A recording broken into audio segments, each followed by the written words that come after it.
Um, I'm still I'm still pretty numbskull coded when it comes to streaming. But I'm learning. I'm learning.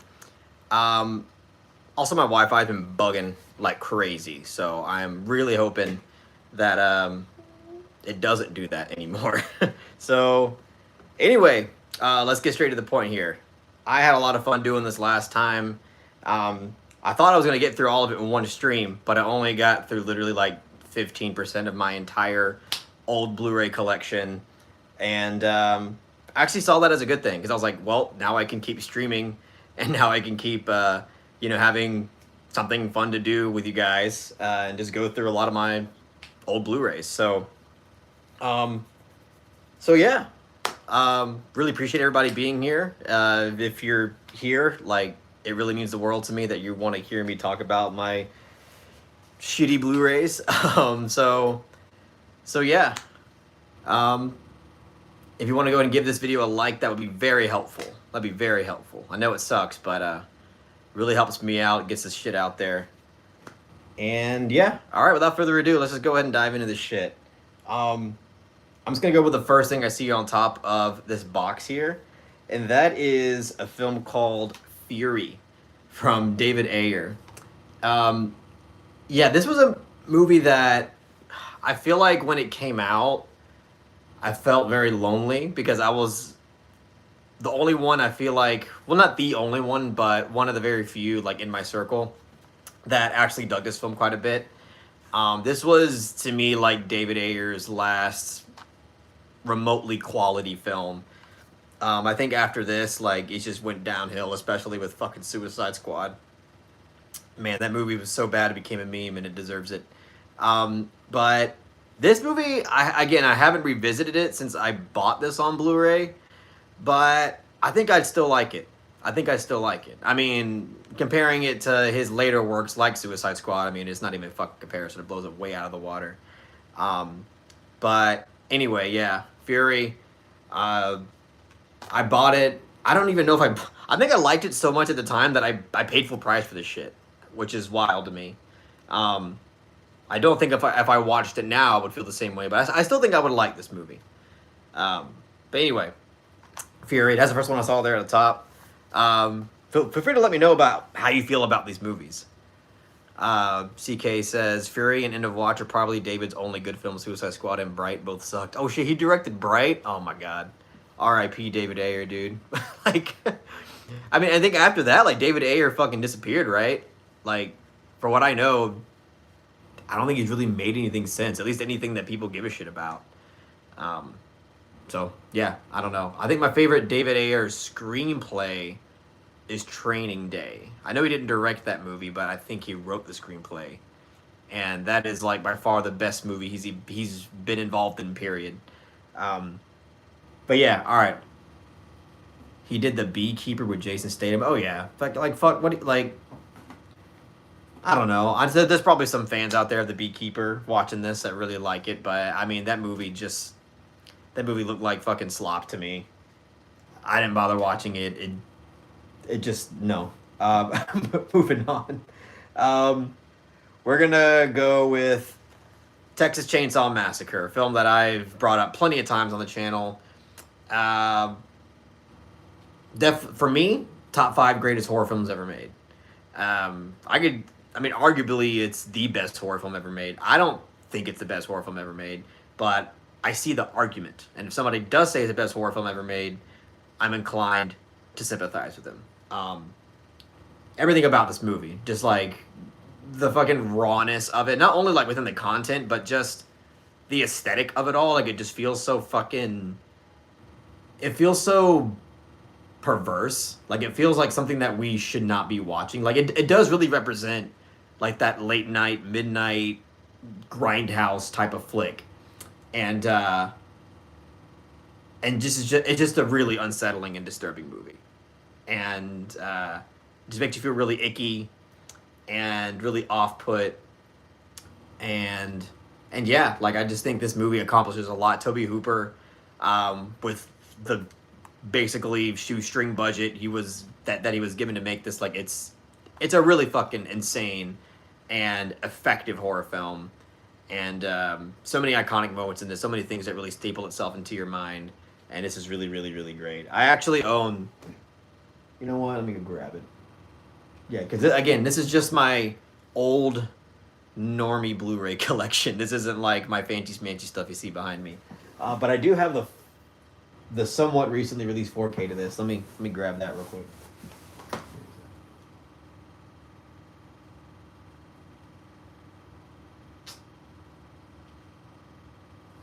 Where's that shit? Is it over here? Or is it over here? Nah, I think it's over here.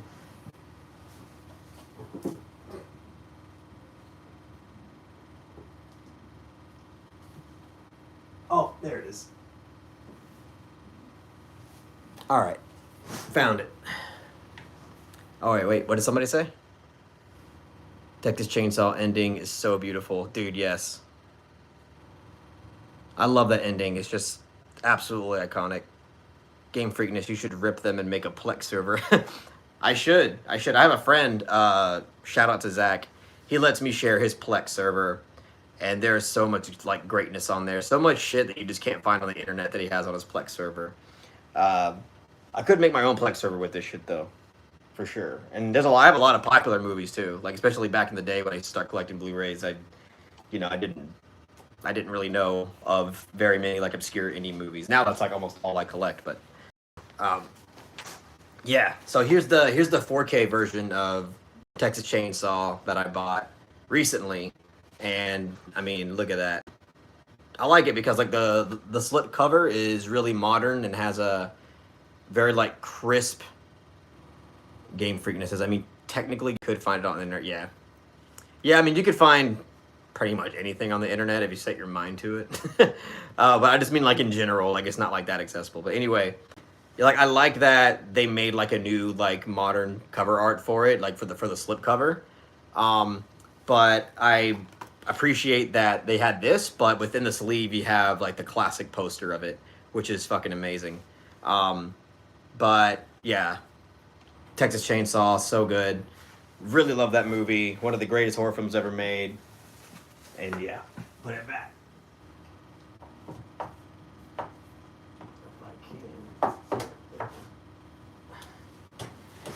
All right. Okay, what we got here?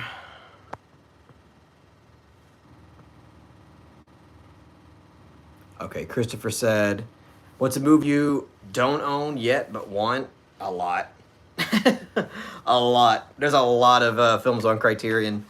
Really, and also just in general that I really want. An example, just like one off the top of my head, Birth, the 4K of Birth that came out on Criterion recently. I really want to own that.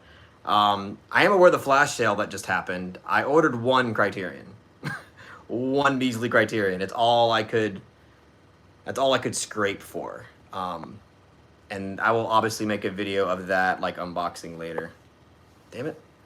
Okay, here we go. Tomas said, hey, can't stay long, but just wanted to say hi and thank you for everything you do. I know it's been a minute, but I did want to tell you I finally watched Blue Velvet and it was really good. Thanks, Tomas. I miss you, dude. I hope everything's been well. Appreciate you leaving the comment and just being here even for a second, dude. Fuck yeah. Blue Velvet is quite a good movie. I'm not in love with it. I know everybody else is in love with it and thinks it's like the best thing since sliced bread. But I think Eraserhead is better. I think Twin Peaks Fire Walk with Me is better. But still quite a good movie. I want to watch it again because it's so unique and so weird and so twisted. It's just a really great movie. July sale can't come fast enough. Yeah, I know what you mean. Dylan, weird. My comments weren't coming through. I think my YouTube's bugging. Yeah, probably, dude. YouTube always bugging.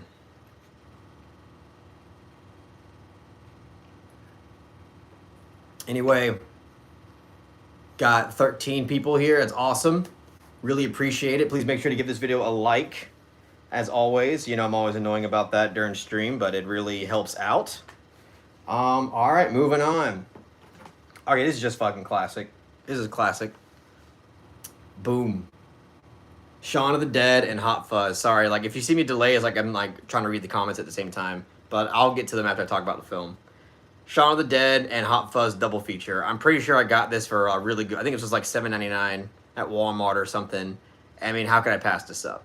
And obviously, I bought this before The World's End came out.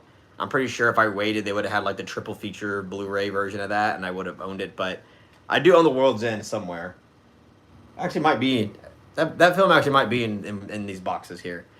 Um, but these two are better than The World's End, in my opinion. It's really like in terms of the best one, it's really a battle between these two. Dylan said that Shaun of the Dead would be a banger movie night. Yes. I think we did have a movie night for that. I think you were there for that, Dylan. Shit, am I tripping? Sorry, I'm stupid. But yeah, absolutely banger of a film. What happened to Edgar Wright? Dude is just like Dylan. We did. That's what I meant. Yeah, sorry, I'm stupid. Yeah. Shaun of the Dead. Like Edgar Wright had so much talent when he made the Cornetto trilogy. Obviously, Shaun of the Dead is my favorite one, by far. Really, I mean, Hot Fuzz is also fantastic, but like I have too much close connection with Shaun of the Dead for me not to be like absolutely in love with it. But like Edgar Wright directed these films, and people were like, "Oh my god, this guy is gonna be like legendary, and he's gonna be like, he's gonna be one of the modern greats," and like rightfully so. I can see why people would say that. But now it's like, what has Edgar Wright done? I mean, he did Baby Driver, which was a good movie. It was a good movie. But like after Baby Driver, it was Last Night in Soho, which I was really amped for, and I was like, this movie was actually really underwhelming and really disappointing, and I really didn't like it like that. And then he made The Running Man, which I was gonna see, but it got such like mediocre reviews. I was like, nah, it's probably gonna be like Last Night in Soho all over again. And I was like, I'm just not gonna watch it.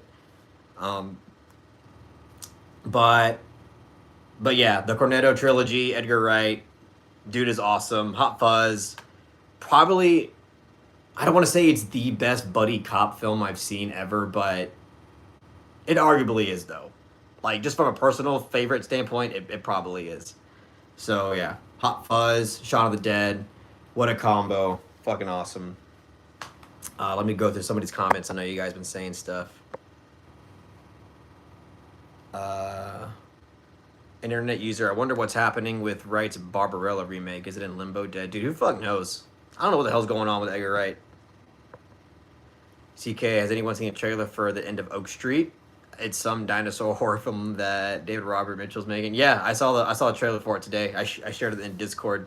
Which, by the way, feel free to join the Discord if you want. $5 a month on Patreon. You can join right on in there. But yeah, I'm pretty stoked. I'm pretty stoked for that film. Obviously, like if I didn't know it was directed by David Robert Mitchell, I would have saw that trailer and thought this looks pretty dumb. But since I know it's David Robert Mitchell, and I know that he has a very unique and almost like downright wacky type of style, but still very insightful and meaningful. I can't help but be stoked for it. And I'm glad that we're getting something involving dinosaurs that isn't fucking Jurassic World for once in a million years. So yeah, I saw a trailer for it. I think it's awesome. I mean, it looks awesome. All right, this is also a fun one. Nick Cage, National Treasure. I legit like this movie. Like, it's dumb, and it's objectively probably not a good movie, but I can't help but be entertained up to the moon with this film. It is just like Nick Cage doing the perfect Nick Cage impression throughout the movie. And I just like the flow of this movie. Like, I don't know what it is, but like, I feel like every scene offers something that's entertaining about it. And I got this for like $4.99, I think, at the time. And I was like, why not? $5 for National Treasure on Blu-ray. I'm all for it. It's just a fun fucking movie. And yeah, that's why I own it. I mean, obviously I haven't opened it since I bought it. But I have seen it like on whatever streaming platform or whatever it was on. Since my childhood, obviously. Dylan says, late night at the museum. Yeah, that was, I remember watching the first one and I liked it. And then after that, I just said, fuck the rest. I didn't even bother. I mean, maybe they're good. I don't know. Um, but I did like the first Night at the Museum for sure. National Treasure was your intro to Nick Cage. Yeah, I think it was. Me too. Yeah, me too. All right. Let's move on. What we got here? All right. Good Will Hunting. Very classic.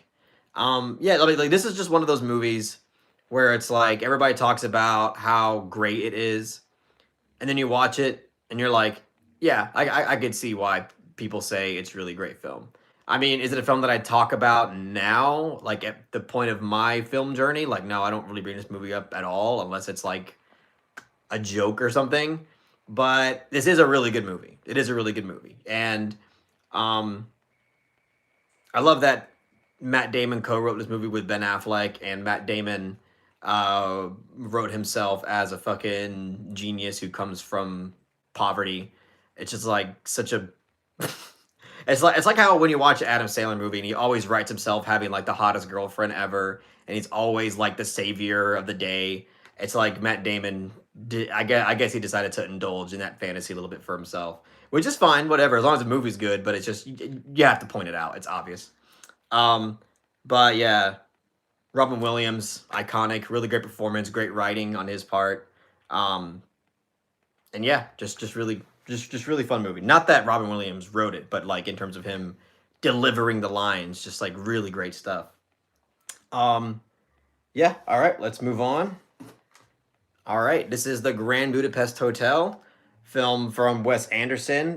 This is my introduction to Wes Anderson. This is the first Wes Anderson film I saw back when it came out, and I was like, man, this is fucking mind blowing. This is so well directed, so well shot, so just the quirkiness of the style just really gripped me, and I thought it was really funny and super entertaining. It had an energy to it that I hadn't experienced when I first watched it, and I was like, man, this film is something else. It is so much fun, and I still think that I haven't seen it. I think since it came out, but it's interesting though because I feel like everybody's first Wes Anderson film is gonna be like the film that they feel mind blown by, but then like the more that they see from him, like they, I mean, I don't know, I can only speak for myself, but like the more that I saw from Wes Anderson, the less compelled I felt by his style, and I think it's just because he's getting to the point where it's kind of like if you've seen one of his movies, you've kind of seen most of them, with the exception of Life Aquatic, by the way. I love that movie to death.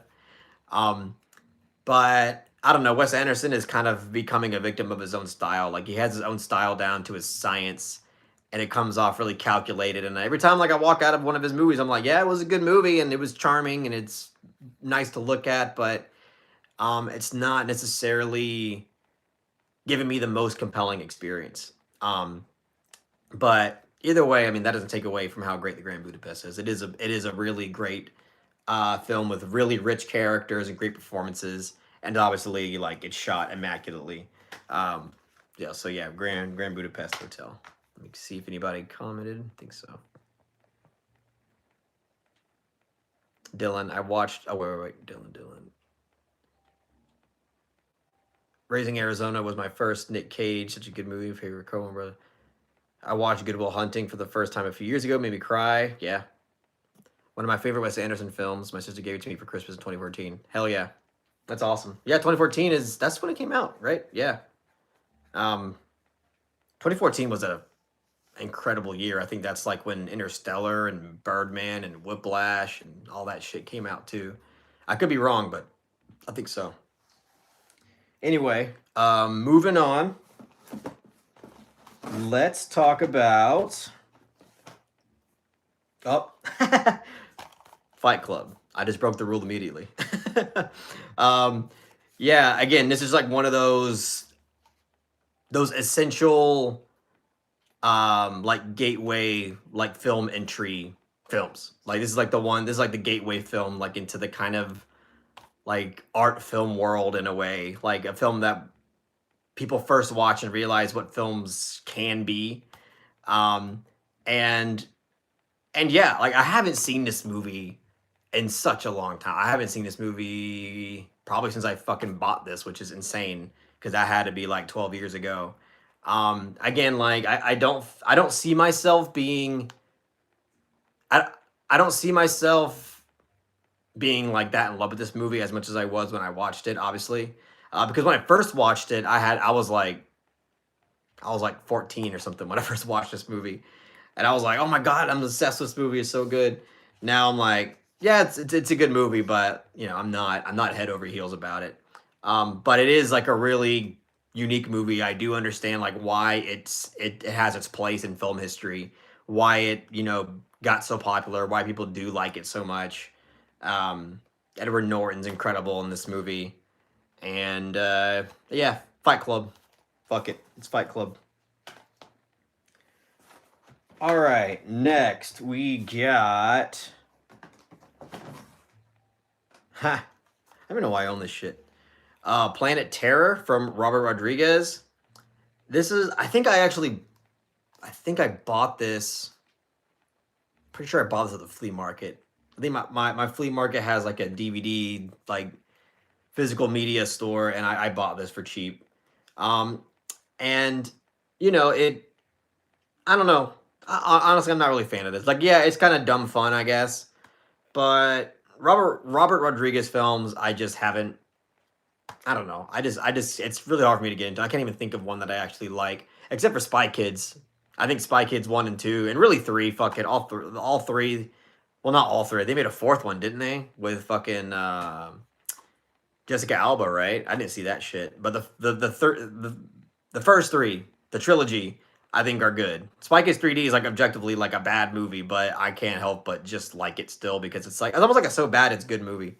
Um, and Spy Kids 1 is based, and Spy Kids 2 is based. I don't think I need to elaborate more than that.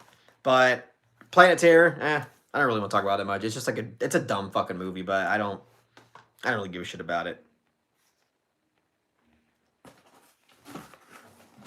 All right, Deadpool.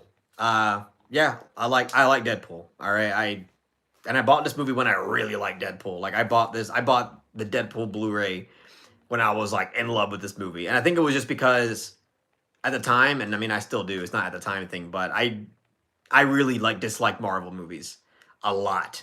So like when this movie came out, it felt like a breath of fresh air.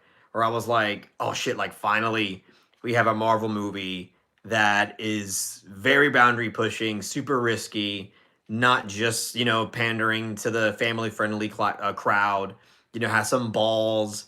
And it was just fun. Like this movie that was unhinged and did not give a shit, and I had so much fun with it. I still do. Like I mean, of course, like Deadpool's kind of been ruined in a way by like a lot of that super like super anti PC, like right wing flank of film groups.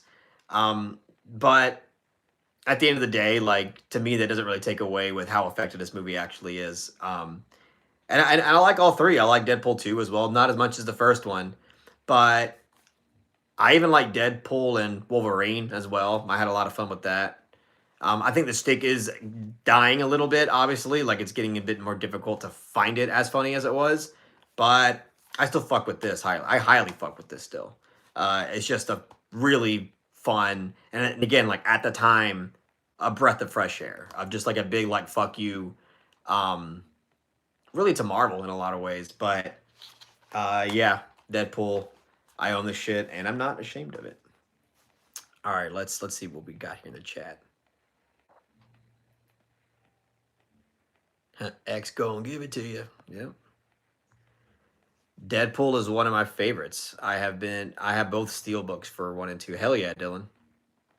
CK, does God stay in heaven because he too is afraid of what he created? Such a base line in the kids movie. Spy Kids 2 reference, by the way.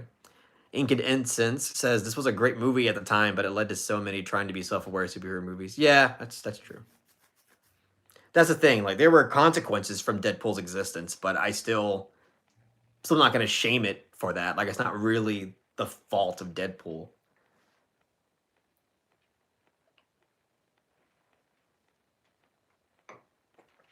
All right, moving on. Let's talk Huh. How many of you out there have heard of The Gift and have seen The Gift? I remember when this film came out, I was very surprised by how good it was. I was like, this was a really effective thriller. That really had me on the edge of my seat and had me not necessarily in a sense of mystery throughout it, but I had a sense of investment. And it's really hard for me to talk about it because I haven't seen it since it came out, but I liked it so much that I obviously caught the Blu-ray immediately. And I don't really hear people talking about this movie like that. I don't know if any people like know it exists or if it has held up in anybody's heads, but I'm actually more curious to hear like what y'all think about this one. Because I remember really liking it. I remember never heard of The Gift, never seen it. Yeah, it's good. I've seen it. The ending is good, but it's not one that I forgot, honestly. Chris says, "Man, I haven't seen The Gift since it came out." Yeah, same with me. I think it's good from what I remember. Like I remember like clearly this was a really effective thriller. I don't want to talk too much about it. One, because I don't remember that much about it, but what I do remember is kind of spoilery, so I don't want to say nothing too spoilery. But from what I remember, it's good. So I think if this is on a streaming platform somewhere and you could just watch it, like I think it's worth a shot. Dylan says The Gift is a fantastic film. I still think about it, honestly. Okay, there you have it. Oh, Jeremy, what's up, dude? Thank you so much for joining, dude. Jeremy says, I fucking love The Gift. I watch it every few years or so. Okay. Well, I trust Dylan and Jeremy's judgment on this, and I trust my however year old judgment on when the last time I saw this film was. Just go give it a shot. It's probably streaming somewhere free. But yeah, The Gift. All right. Moving on to Willy Wonka and the Chocolate Factory. Just one that you just have to own. I mean, honestly, I would like to own a nicer version of this. This is too normie coded for Willy Wonka. I think Willy Wonka is up there as one of the greatest musicals ever made. And I don't even like musicals, like in general. I mean, obviously there's some like this that I really, really enjoy, but musicals is just not my bag. Like it's hard. I feel like a musical really has to go above and beyond for me to really feel immersed in the experience. There's something about the musical genre that I feel like is better experienced in a theater, not like in a movie theater, but like in an actual like stage play theater. I think there's something about like the onstage risk and the onstage like pressure of having to perform everything like in one shot that gives the appeal to what a musical gives you. So in a movie, it just doesn't really do much for me. But Willy Wonka is one of those exceptions where I'm like, this film is just start to finish so good. Obviously, Gene Wilder as Willy Wonka is just absolutely outstanding. I love his character and his performance so much. Just the sardonic element of who he is contagious and it's so relatable. Especially with all the shit rat kids he has to deal with throughout the film, and it's just also like dark. It's like a dark, like in one way, kind of a horror movie, considering like all the kids are probably fucking dead, and he doesn't really care that they're dying. um, of course, like Tim Burton's Charlie and the Chocolate Factory kind of ruined that with the ending where you see like all the kids walk out. But like I like how this film doesn't do that. At least from what I remember, like it doesn't do that. For all you know, all those kids are fucking incinerated by the end of it. Um, Stop. No, come back. So good. Willy Wonka is a horror movie. That scene on the boat's horrifying. Yeah, it really is. But yeah, Willy Wonka is just so good. I love this movie so much. It's absolutely incredible. Let me read through the comments real quick.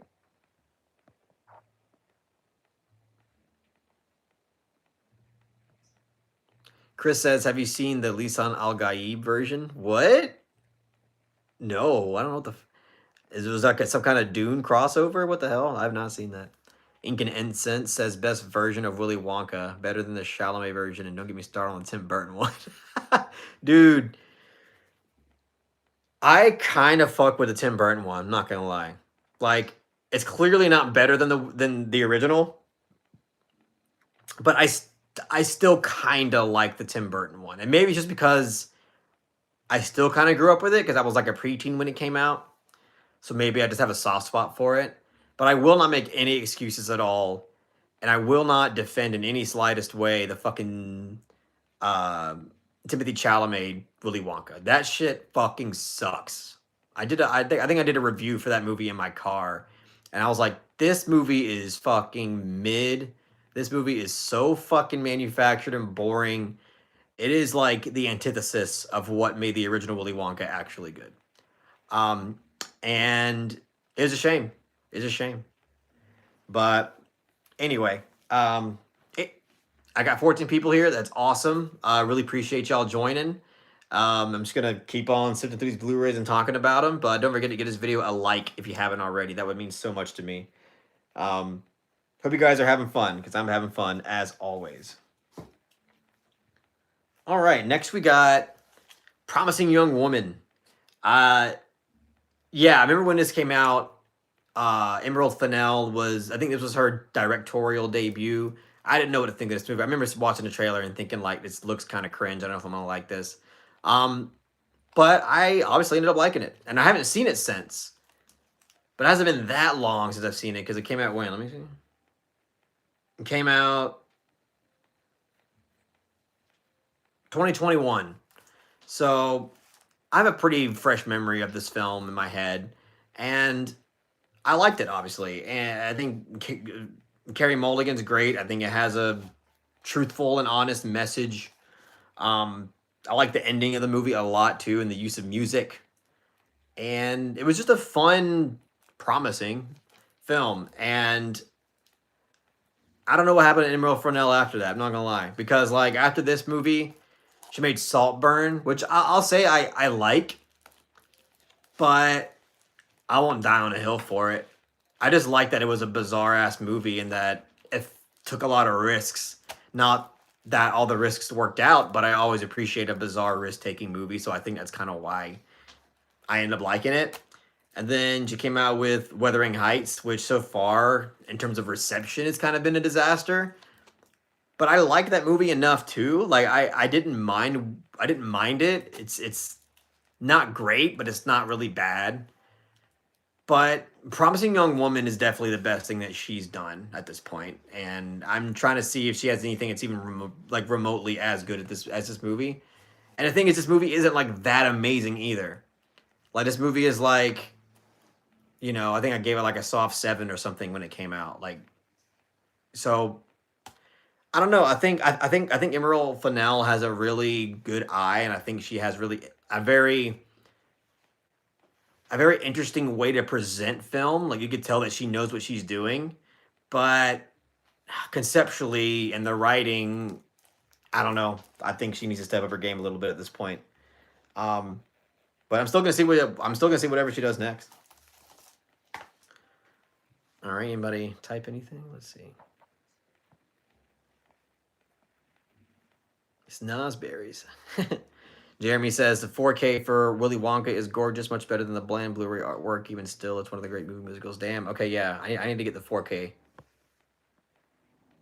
Ink says this was a good movie, but Emerald Fennell has gone downhill from here. Now she makes thematically empty edgelord cinema. Yeah, I could definitely see that. That's kind of what I was trying to say. Dylan, need to watch Promising Young Woman. I've only seen Wuthering Heights. Yeah. I mean, Promising Young Woman is by far the best film she's made. I say still give Saltburn a chance just because it is fucking really weird and out there, and even though it feels thematically confused, I still think that there's enough there, that's worth your time. At least to allow you to decide how you feel about it. So yeah. Take one more sip.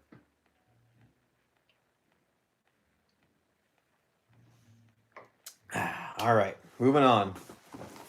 What we got? what we got.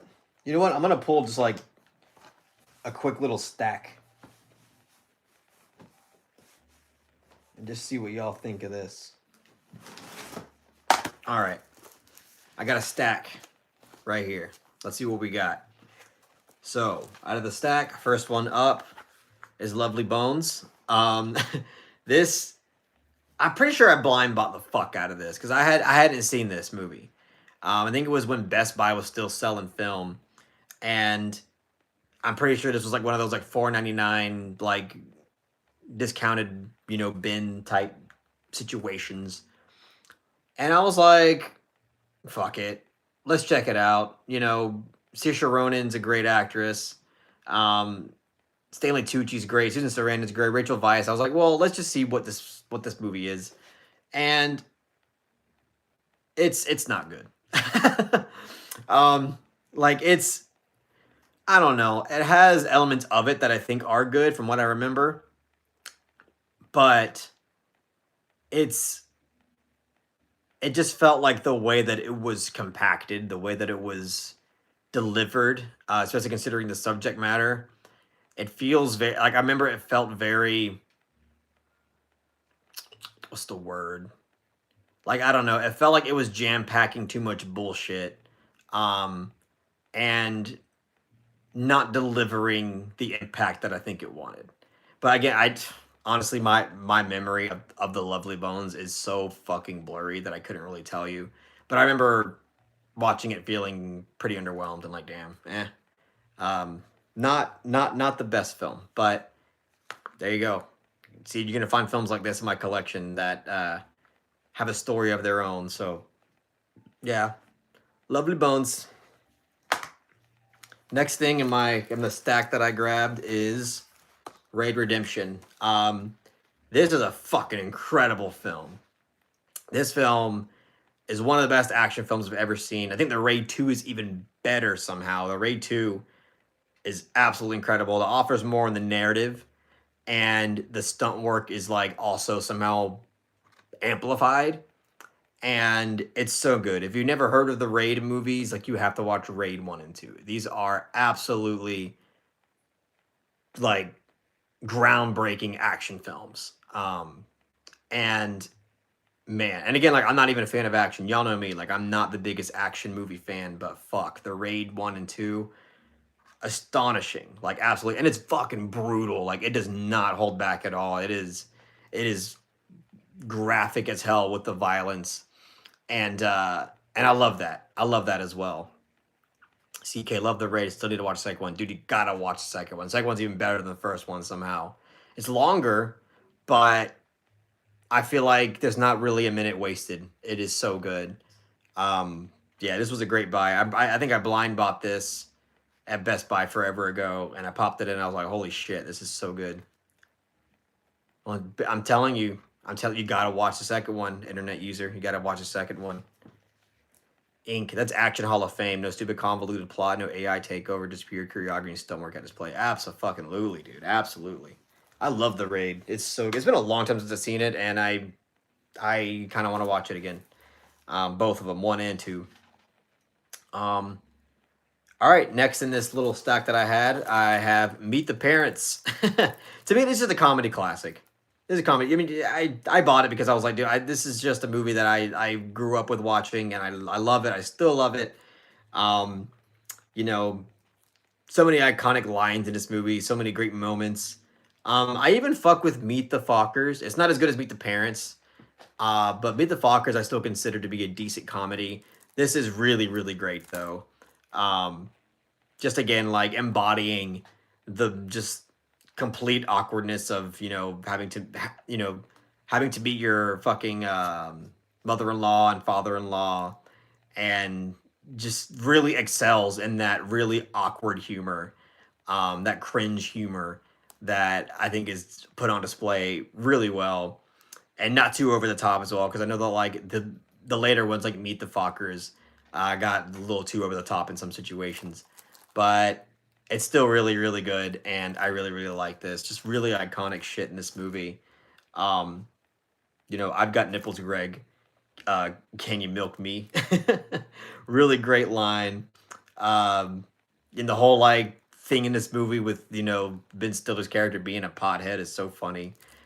With the whole like Puff the Magic Dragon thing, I don't know. I love Meet the Parents. It's just a really funny and good movie. Um, all right, and the last movie I had in that pile that I got was Wall-E. Shows that I was a Wall-E fan before Criterion. I do own the Wall-E Criterion right there, I think. Oh, yeah, it's right behind me, actually. It's this one. Oh, it's that one right there. um, yeah, I mean, this is one of Pixar's greatest achievements. I mean, the visual storytelling to this is off the charts, fantastic. Back when Pixar actually gave a shit about being creative and delivering like monumental pieces of animation. Um, so good. And yeah, this was why I was pretty happy when Criterion said that they would announce it, because it makes sense. Like, out of all Pixar films, I feel like this one makes the most sense. Um, and yeah, just the overall just fantastic animation. So I'm gonna read some comments. I know it's been a bit.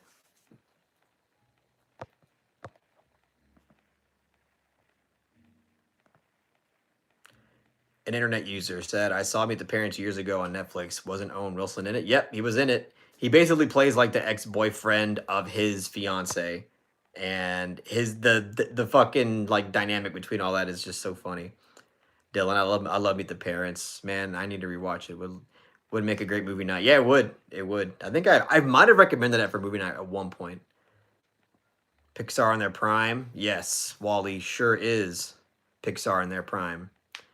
Medina Maxim, thanks for joining. Says Owen Wilson was in it. He was her ex-rich boyfriend. Yeah, the parent. Yeah, it's so good. I just love that element of the movie. CK Wall-E's my favorite Pixar movie and in my top 20 favorite movies. Fair enough. Fair enough. I think my favorite Pixar movie is Toy Story 2. And then besides next to Toy Story 2, it's probably Ratatouille. Not sure. Something like that. And I'm a huge Bugs Life truther as well. A Bug's Life to me is, I don't know why, but like a lot of people really don't care for that movie. Every time I bring that movie up, they're like, whatever. Bug's Life is fucking great. I don't know what everybody's problem is. A Bug's Life is really, really good and has some excellent social commentary in there as well, but still gets quoted today. So yeah, that one's also up there for me. But anyway, yeah, again, thank you all for joining. If you just joined, thank you so much for being here. I just talked about Wall-E. And if you haven't liked the video yet, please give it that thumbs up. It really helps out in the algorithm. All right, moving on. Damn. This one's going to kind of expose me a little bit, not going to lie. But I must have bought this because it was on sale, bro. There ain't no fucking way. But my next film is Birds of Prey and the Fantabulous Emancipation of one Harley Quinn, I think is what it is. This had to be sold cheap. Not that I didn't like this movie. I still own it. I own my opinion. I like this movie. I think it was a hell of a lot funner and a lot more unique and a lot more energetic in the best way possible in comparison to Suicide Squad. Yeah, this got some cringe in it, but not nearly as much cringe and lazy writing as Suicide Squad has. And I just had fun with this movie. I don't know what else to say. It must have been on sale for like $10 or something. I was like, fuck it. But from what I remember from it, I thought it was a good movie. I liked Harley Quinn's obsession with like the egg breakfast sandwich or whatever. Like, especially at the time, I think I was eating a lot of those. But yeah, I don't know. Fuck it. Birds of Prey. Oh, the stack's getting too high. Put this down. Ugh. All right, any comments? Dylan said, I think Wall-E is okay. That's my other Pixar hot take. Ooh, Wall-E is more than okay, Dylan. You need to lay off Payne Raven's crack pipe. CK said, I think A Bug's Life is fine. I just can't stand the liar reveal cliche. I love the circus bugs and Hopper. Okay, you know what? Yeah, that's true. The whole liar reveal cliche is very fucking tiresome. I also don't like it. Um, but I don't know. For some reason, I feel like there's so much more to the movie besides the liar cliche. Like I feel like a lot of the movies that do have the liar cliche really lean into it and rely on it for the suspense and tension. As I feel A Bug's Life, it's there, but it's not like the reason why you keep watching it. Like the film could a lot of it could still function really well even without that. Um, from what I remember, anyway. But yeah. Moving on. Let's see what else we got. Okay. This is interesting. Okay, before I move on, Ink said, are you excited for Werewolf by Robert Eggers? I do wish he would make something like The Lighthouse again, but I guess that's once in a generation type of film. Yeah, I mean, I'm gonna be excited for whatever the fuck Robert Eggers makes, period. Um, and obviously I really dug Nosferatu. And I'm pretty hyped up for Werewolf. But I do agree there's a part of me where I feel like I wish he would just kind of, I don't know, go back to trying to make original material like The Witch, like The Lighthouse, especially The Lighthouse. That was a very, original and unique film from him. And yeah, I'd like to see him go back to doing that, and he will. Like I feel confident that he will. Just give him let him ride this wave of in the more like popular mainstream zone, of making films that in one way like he feels very passionate about, but also have the potential for very large markets, like really large audiences. And I'm right now I'm just letting him ride the wave of that because he's still giving us really great shit. Um, like Nosferatu is such a fucking great movie, and I like that he is given these projects because it's kind of exposing people to a different style that they haven't been used to. So in that way, like I'm just letting him do his thing. But of course, like I would like to see him go back to doing like more of his own thing. Same with like Denis Villeneuve, because ever since Blade Runner 2049, I believe, it's been Dune and like these big fucking movies, like these big popular franchise movies. And I am kind of desperate for Villeneuve to get back to making like smaller, more unique projects. Even though I love Dune, and I'm super stoked for the third one, the last one coming out, because the second one was fucking incredible. I am also at the same time looking forward to him getting back to, again like more smaller scale, more original material. So we'll see where he goes there with that. But anyway, thank you so much for joining, everybody. Please make sure to give that stream a like whenever you get a chance. All right. Oh, this is one I was gonna pick up, by the way. Wait. Ink said, I love Doom, but Arrival is my favorite Villeneuve. That's my kind of sci-fi. Dude, Arrival. Arrival is...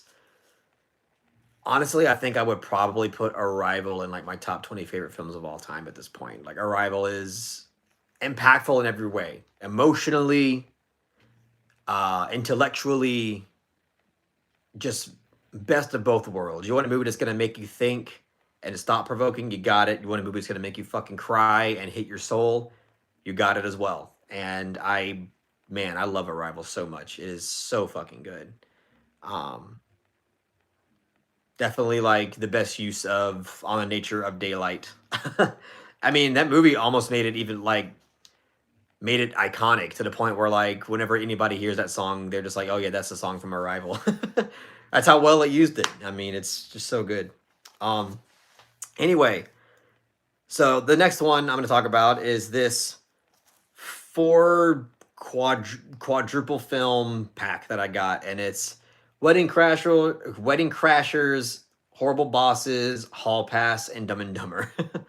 Again, I think this was just like a great deal at Best Buy or something. It was like $10, and I was like, hell yeah, because Wedding Crashers is good. I like that. Horrible Bosses, also really good comedy. Hall Pass is good. Probably my least favorite though, for sure. And you got Dumb and Dumber, which is my favorite of all these. Dumb and Dumber is so good. One of my favorite comedies ever. Um, so memorable. Jim Carrey in his prime. Jeff Daniels also giving you an iconic performance. And yeah, Dumb and Dumber is just I've seen that movie more times than I should. Um, and even now, I still just find it so fucking hilarious. So, uh, yeah, that's just a little thing that I have. Again, probably bought it when it was like on sale or something. Can you do the most the annoying sound in the world? No, man, I'm gonna reserve that for Jim Carrey or Jim Carrey's body double, whoever's out there right now. Who knows? All right, I'm gonna pick up just a handful. All right, got a handful here. Boom, what we got? All right, The Lodge. Really great movie. This is from the co-directors Veronica Franz and Severin Fiala, and The Lodge is really great. I had a great time with it. Very suspenseful, very effective. But I will say, not in terms of this movie, but the movie that came out with after this called The Devil's Bath. That movie is slept on way too much. Like, I feel like nobody even knows what The Devil's Bath is, but it is. That might be honestly my favorite from them. You know what? I take that back because Goodnight Mommy exists, and Goodnight Mommy is so good. Um, but besides Goodnight Mommy, I think The Devil's Bath like really deserves a lot more eyes, and that really deserves the recognition that it should have gotten when it came out. It is again like if you liked Goodnight Mommy and if you like The Lodge, like I'd be shocked if you didn't like The Devil's Bath. It's very dark, very ominous. Um, very just somber, and again, just a very effective atmospheric slow burn horror, which is what they're used to doing. And overall, just great. But anyway, The Lodge is good too. It's really good. But I feel the need to talk about The Devil's Bath because like nobody fucking talks about the movie or even knows it exists, and it really deserves more recognition. Uh, Next thing I have here is Soul. This is I feel like the last great original Pixar film. I don't know because I actually really did like Inside Out too, but it's a sequel, so it's not original. So yeah, I would say like Soul is probably the best like their own idea that they've had in a long time. I don't really think about this movie often though, to be honest with you. Like even though it's really really good, and I felt the emotion and I felt the power of it, I don't really think about this movie all that often. I don't know why. Maybe it's a me problem. Um, but it's good. It is a good movie though.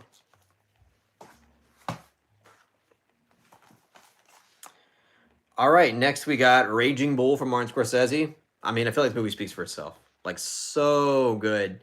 One of Martin Scorsese's best. Obviously, I own the Criterion now, which was a treat for me because I've always really loved this movie. I always champion it. This is more than likely in my top 5 favorite Martin Scorsese film.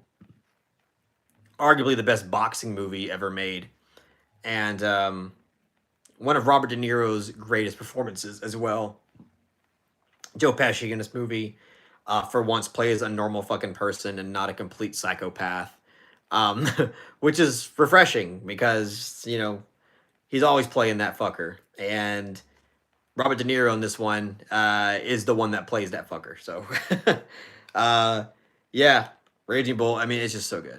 I mean, it's been a long time since I've seen it, granted, but maybe this year I'll do it. I mean, I bought the 4K on Criterion. I'll probably check it out. I rewatch it.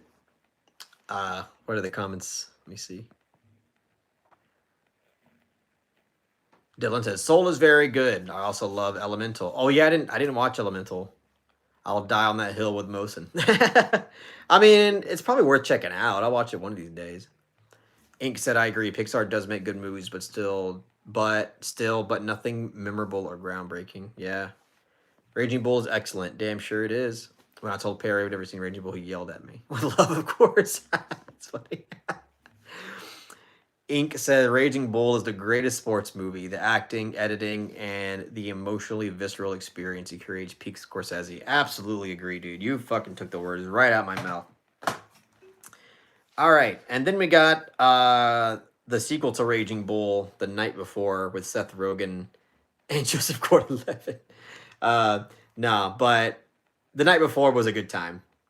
That's literally it. Like I don't know. I haven't seen it since it came out, but at the time, and even still now, honestly, I don't give a shit. Like I was huge into like that Seth Rogen, Judd Apatow, like stoner comedy feel. Like I love Superbad, love Pineapple Express, loved This Is the End, and The Night Before, was like another addition to the kind of films they were making. And yeah, it's just a funny, whatever, fucking out there Christmas comedy. And yeah, I mean, if you like the Seth Rogen type shit, like at the time that he was making, I think you'll have a lot of fun with this. I mean, it's exactly like what you would want out of it. All right. I'm going to grab some here.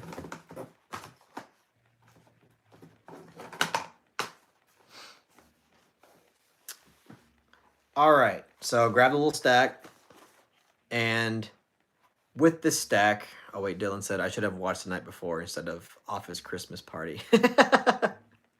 I heard some people like Office Christmas Party, but I don't know. Game Night's also a movie I gotta watch. I heard that's like a really good dark comedy. That it came out at the time, but I didn't watch it. All right, out of this stack, first one in the stack is Django Unchained.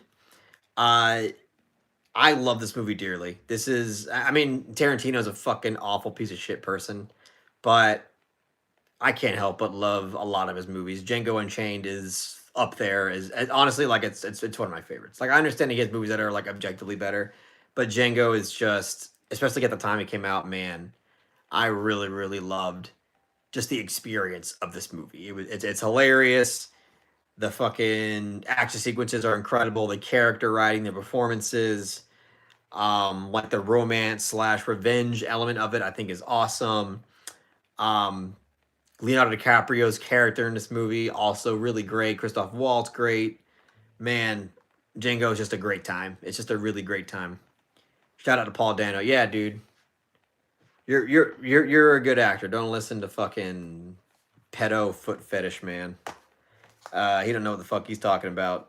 Paul Dano was a huge, not a huge. Well, yeah. You know what? I will say, Paul Dano was also a huge part as to why There Will Be Blood is as masterful as it is. I mean, obviously, like Daniel Day-Lewis and PTA's direction is like the biggest element of that, but Paul Dano like contributed to that, and man, incredible. So yeah, Django Unchained. I feel like now and forever, like you can never bring up Quentin Tarantino without somebody bringing up Paul Dano, which is totally fair. Dylan, I'll also love his performance in Little Miss Sunshine. Absolutely. That's another really great movie. I would love to rewatch that sometime. Because I also really like it. Next up, we got Gravity from Alfonso Cuarón. Yeah, this is a movie that I'll definitely die on the hill for. I know that this movie has some naysayers and say it's like a whatever movie, but I'm sorry, like in terms of crafting an effective and compelling like suspense thriller survival type film, like I mean, like what's there to hate about it? Like it does exactly what it needed to do incredibly well, and just really kept me engaged from start to finish. And Lubeski shot the ever loving fuck out of this movie. Cuarón directed the fuck out of this movie, and man, this really is like a very immersive and just well crafted experience. And it's been a long time since I've seen it, but I would actually really like to revisit this one day, because I just remember really feeling engaged with it. An internet user says, I'm just waiting for the next Cuarón movie. Yeah, honestly, kind of same. Like, when's the last time he made a movie? I can't even think of the last time he did that. Roma? Was it really Roma? Did he come out with another one and people just didn't care? Because Roma felt like fucking forever ago. But yeah, Gravity. It's a good movie. Fuck the haters, dude. Um, all right. So the next film I have is pretty interesting, and I feel like does not get talked about enough, and that is Out of the Furnace with Christian Bale, Woody Harrelson, Casey Affleck. This is a movie that I really enjoy. Like I really feel the melancholy out of this movie. This is one of the most melancholy films that I've ever seen, and it delivers that emotion incredibly well. There's like it's just it feels like I don't know. It feels like in one way such a downer of a movie, but in another way kind of hopeful. And I don't know. Like I like this movie quite a bit, and I actually think about this movie from time to time. Um, Willem Dafoe is also in this movie, and he's also great when he's in it. And yeah, it's just like a movie about, from what I remember, just the the struggles of like a depressed small town, and like just the fate that they all kind of have to deal with in a town like that. Um, but I don't know. I highly encourage people who haven't heard this movie or avoided it to give it a shot. Like I do think that this is a movie worth watching, because I feel like it achieved enough, and the performances are great too. So yeah, please like put this film on your radar somewhere, because I'm kind of an apologist for it. Um, yeah. All right. Last one I had in the stack was Your Next. Just a fun fucking slasher movie, like a fun slasher throwback kind of movie. Adam Weingard, like I think this is like his first feature film, and even though like in some ways it's pretty bad, I think in more ways than not, it's actually just really fun and um, stylistically crafted in the way that he uses score. Again, a very like throwback kind of way. Excuse me. Um, and I like that. It just wasn't boring. Like it's just like a fun, effective throwback slasher film. Which again, like I think the use of music and score and sound is really unique, and really makes it stand out. All right, moving on. Probably gonna do one more stack and then take a quick bathroom break. All right.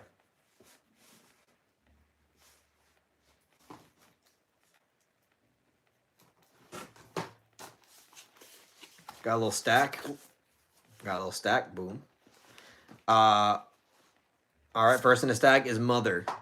Uh, this movie is fucking batshit, and I still stand by Mother. I know a lot of people fucking hate Darren Aronofsky at this point, but I'm sorry that like he crafted one batshit insane movie, um, that is basically saying fuck you to all the religious people who use religion as a way to not give a shit about the earth, and I respect the hell out of it. I respect it. Really, both Javier Bardem and Jennifer Lawrence in this movie give incredible performances, but especially her. She fucking kills it. And yeah, it's like all allegorical, but it's very thought provoking and it's very interesting and it's provocative and it's just awesome. Like this is a really earlier film where I did like my explain videos back in the day, and that video got me a bunch of views. I still get views and comments on that video like all the time. Um, and yeah, it's just I don't know, it's just really good. I still really like Aronofsky a lot, even if he's a fucking tool bag. And also I didn't like his most recent movie very much either, Caught Stealing. I thought Caught Stealing was just like a whatever bland ass movie. Um, but anyway, Mother's awesome. I Still Die on the Hill. It's a great movie. All right, next we got Tenet from Christopher Nolan. This is like Nolan quadrupling down on being Nolan. This is him just completely um just completely fucking having an absolute ball into all of the Nolanisms everybody criticizes him for. And it's him just not giving a shit at all and just having a blast with what he likes to do, which is making overly complicated, cerebral, conceptual thrillers. Um, so yeah, I haven't seen this movie since I bought it, but this was like I think a movie that came out during the pandemic, and it was like one of the bigger ones to do that. Um, but it's I don't know. I still like this movie. I still like it. I mean, I don't ever like think about it that often, but it is an effective movie overall. I like it. Oh, Cowboy Bebop movie. You know what? I don't think I've seen this. It's open, so maybe I did. If I did see it, honestly, I don't really remember it. Um, like I know a lot about the show. I know a lot of people love it, but I don't think I remember really much about this movie. Maybe I should change that and rewatch it. I don't think it's anything against like the material. I just maybe it's been a long fucking time, or I don't know. Maybe I was just really fucked up or something when I watched it. I don't remember it, but I own it, so maybe one of these days I'll watch it. Dylan, and you need to watch Cowboy Bebop. Film is fantastic. All right.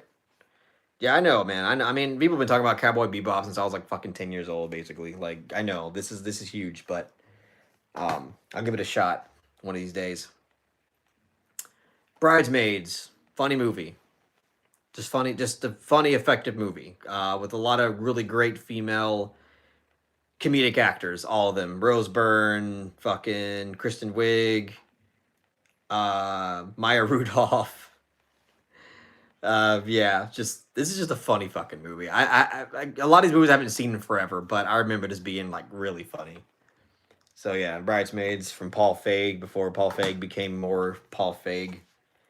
Uh, I need to get back to Cowboy Bebop from what I remember. It was a fun show. Internet user says the creator of Cowboy Bebop also did another anime called Samurai Champloo. Oh, it was the same creator? Dude, I fucking love Samurai Champloo.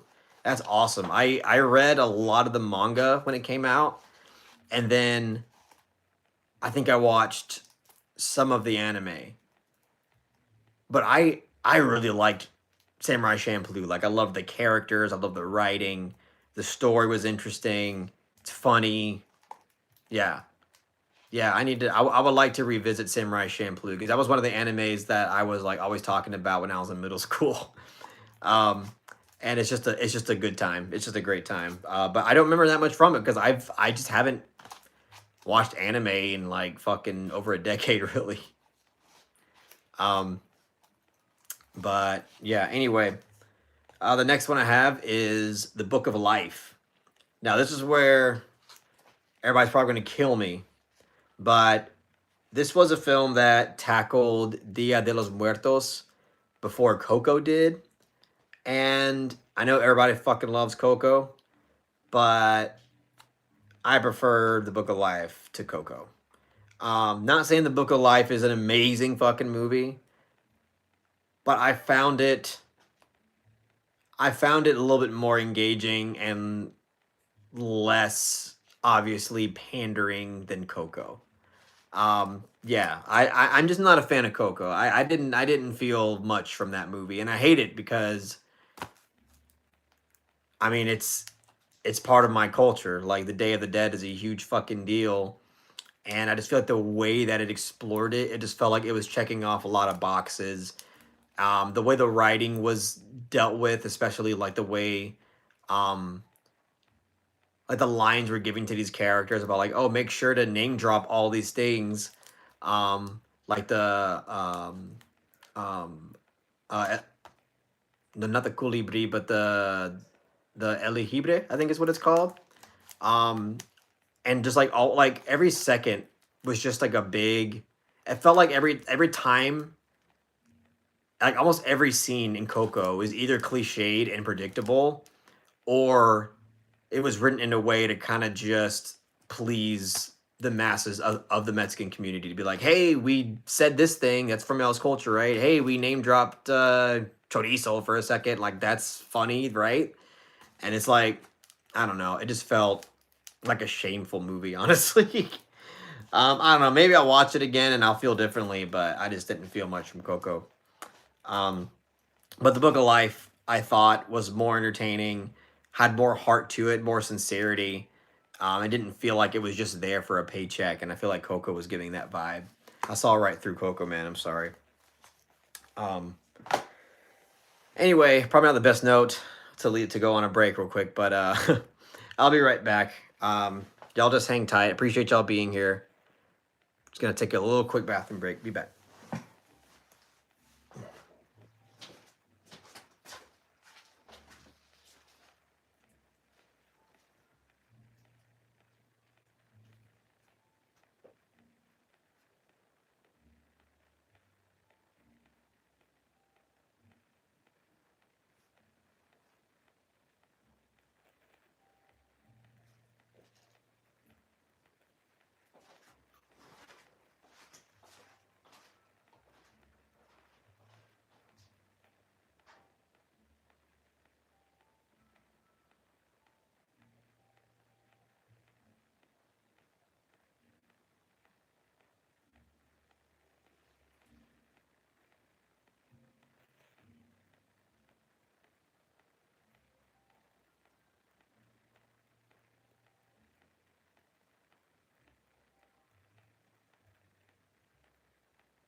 All right, I'm back.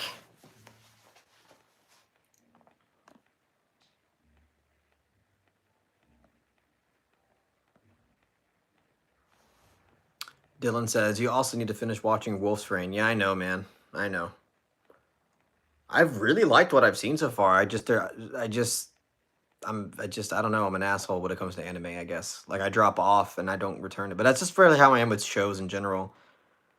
Not just really anime thing. Like, sometimes I easily drop off of shows and never come back to it. And it's like for no reason sometimes. Like, if show's great, for some reason, I just stop watching it.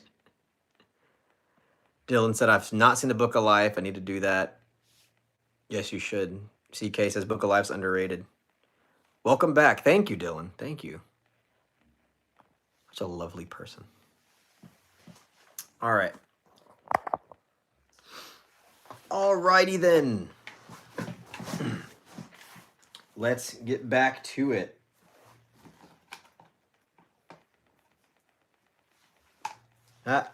Speaking of, Wolf's Rain, the complete set. Yeah, it is what it is. It's a complete set. I haven't seen it. All of it. I've seen like the first, I want to say I've seen like 8 or 9 episodes, and I really like what I've seen from it.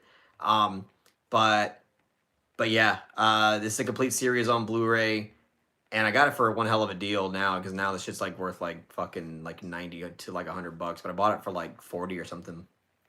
But I can't speak on it too much yet.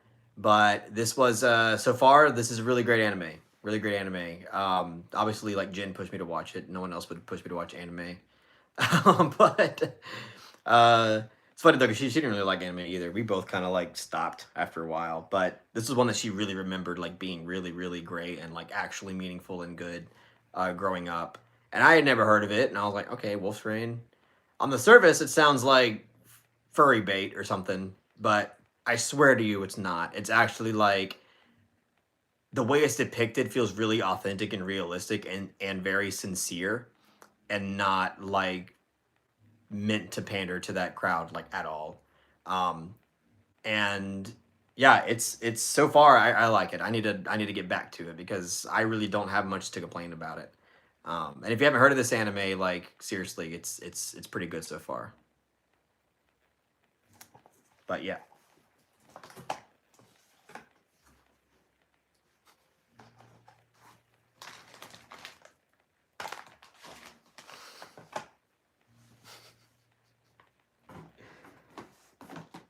All right.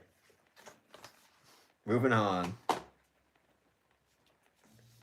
right, grabbing a stack. 11 people here. Thank y'all so much for being here. This is fun. This is very fun for me. How long have I been here? 75 minutes. So that's what?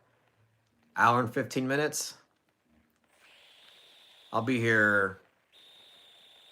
I'll be for another 45 minutes for the 2 hour mark. I think that's gonna be like the trend. Is I'll stream for 2 hours talking about Blu-rays and stuff, and then we'll go from there. I still am nowhere near like close. I have so much to go through. Um, but anyway, I got a stack. Boom. Oh, what did internet user say? Is Werewolf the live action adaptation of Wolf's Rain? Robert Eggers, you madman. What? No. No. It's not. I don't know if you're being serious or not, but no, it's not. You're probably not being serious. So in my stack, first up we have Nightcrawler. Man, again, I think this came out in 2014 as well. That was that banger year. Oh, well, here it says 2015 technically. But I could have swore I watched this like in the same year as like Whiplash and Interstellar and all that shit. But yeah, this is a really really good movie. Just about like the exploitative nature of broadcast news or really like journalism in general. Um, but especially like through like the mainstream outlets. And it's just so good. It's just such a dark and effective thriller. And again, I haven't seen it in so long. Like, kind of talking about these movies is kind of really urging me and really making me want to watch. I mean, just rewatch a lot of these movies because it's been so long since I've seen them.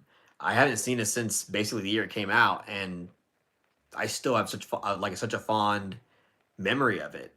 Jake Gyllenhaal in this movie is so good. Definitely one of his best performances. I'm not even sure if he got nominated for this. Did he get nominated for an Oscar for this movie?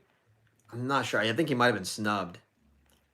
Um, Internet user says, yeah, Nightcrawler 2014, October of that year. Hell yeah. See? I had a feeling. It says 2015 on the Blu-ray. Maybe that's just like for the Blu-ray, excuse me.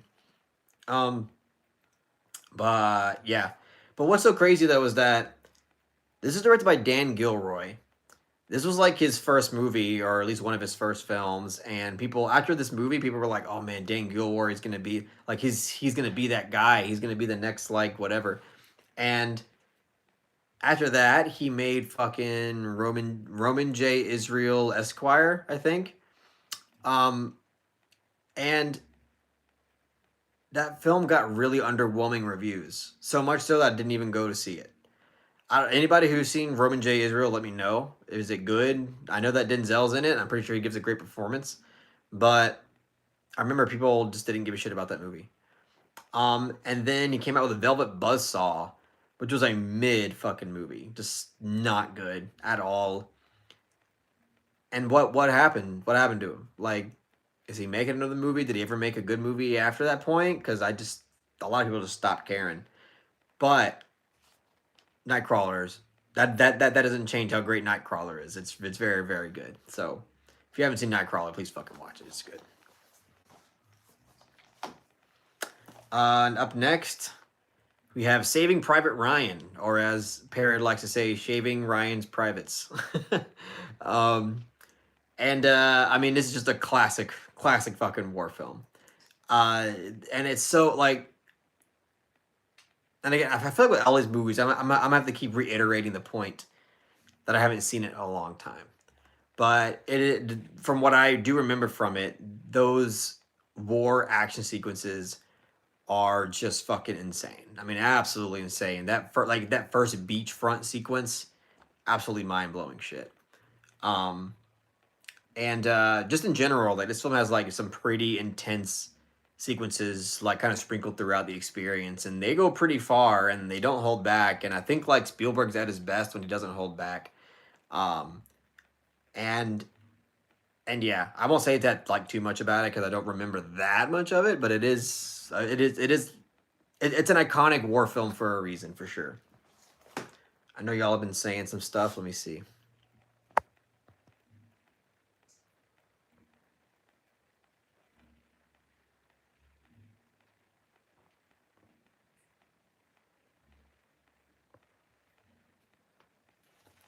Dylan says, "Oh, Saving Private Ryan is a huge blind spot." Ooh, Dylan, you gotta watch. You gotta watch Saving. You gotta watch Saving Ryan's Privates. Dylan also said, "But you know, I don't watch war movies for a reason." Oh shit. Damn. Yeah. Well, that makes sense. That makes sense. It is a fucking good movie, though. It is fucking good. But I feel like if you had to watch a war movie, though, like that would like, especially you to watch them for personal reasons. Like if you had to break that rule like one time, I wouldn't be like Saving Private Ryan is the one to do it for, though. Um, I would definitely reserve that more for like maybe like Apocalypse Now, or Come and See even, or um I don't know. I can't think off the top of my head about war films, even though I do like them. I don't know if you've ever seen Paths of Glory, but that's also a good one. But it's like half war film and half like courtroom drama. Um, but yeah, and next one I have in the pile, The Hangover. um, I like The Hangover. This is a movie that obviously came out in 2008, so I was like in eighth grade probably, and I couldn't get enough of this shit. This was and even till now, like I still find this movie really funny. Dylan, the mid over, fuck you, Dylan. This is not the mid over. This is the based over. It is a funny fucking movie. Um, and I do like that joke though in the most recent Nirvana, the band, the show, the movie. Um, that the one joke they have about the Hangover is so good, so clever, and I really like it. Um, but but yeah, I don't know. Just a fun like what do you call it? Like in the dude where's my car genre. You know, the whole like getting fucking wasted with your friends and you wake up wondering what the fuck happened genre of comedy. That's what this is. And it's a blast. I'm sorry. I think this is a funny movie and it's a blast. Um so yep. And then next I got Don Juan. This is a Joseph Gordon-Levitt starring and also directing his own film and also wrote it. So from what I remember, it's a very solid, funny movie about the line. I don't want to say the line between porn addiction, but like kind of just the main character is a fucking porn addict. There, that's basically like the main concept of the movie with the main character, and obviously the movie tackles themes regarding around that. And I honestly don't even really remember what it was saying by the end of it. I think it was just kind of the classic, like, moderation is key, basically. But I don't know. I think I just got it because I just thought it was like really entertaining and funny. I don't really remember buying it for any other reason besides that. Dylan said when I got into watching movies in like 2014, Don John was the one that I blind by, and I liked it. Never rewatched it though. Yeah, it's kind of like how I feel about it. Like I remember it being good, funny, and entertaining, but I don't really remember like necessarily why it was great, even if it is. Shame and Don John will make an interesting double feature. That's true. All right, gonna go for another stack here. All right, boom. So we got Kill Bill Volume 2. Oh, you know what? I got Kill Bill in here too. Kill Bill Volume 1 and 2. Ugh. They're great. They're great. They're great. Oh, Angel Galvan. Saludos, homie. What's your favorite Mexican film? Ooh, my favorite Mexican film is probably Los Olvidados right now, I think. Um, Man, that film's incredible. Maybe it's like recency bias because I just watched it like I want to say like 6 months ago or so, maybe 6, 7 months ago. Um, but Los Olvidados is absolutely incredible, and especially for the time, like Luis Buñuel crafted like such a nihilistic, bold ass movie, especially like involving kids and teenagers. It's just so good. While also like at times having that surrealistic touch we all like from him. And man, I love that movie. I love that movie so much. Besides that, um, probably like Amores Perros, maybe, or mm, Canoa's really good too. Y tu mamá también. I don't know. It's tough. It is tough. I love all those films. I want to watch more Mexican cinema though. CK said his favorite Mexican film is Pan's Labyrinth. Well, it's not. It's made by a Mexican filmmaker, but the film is set in Spain, and everybody in the film is Spaniard, from what I know. So I don't know if I would consider that a Mexican film per se. I mean, it is made by a Mexican filmmaker. Ankel says Los Olvidados is a great pick. Another great Buñuel Mexican film is El. Yeah, you know what? El, I wasn't that huge on. Like I liked it, and like I think what I liked more about it was one the performances, but also the fact that it seemed to have been incredibly influential in setting the standard of like the framework of how soap opera operates. um, with like the obsessive partner and just like the over the top dramatics with relationships. It seemed like it was really influential, but Los Olvidados to me is like on a whole different level. Like that's to me like one of the greatest films ever made, honestly.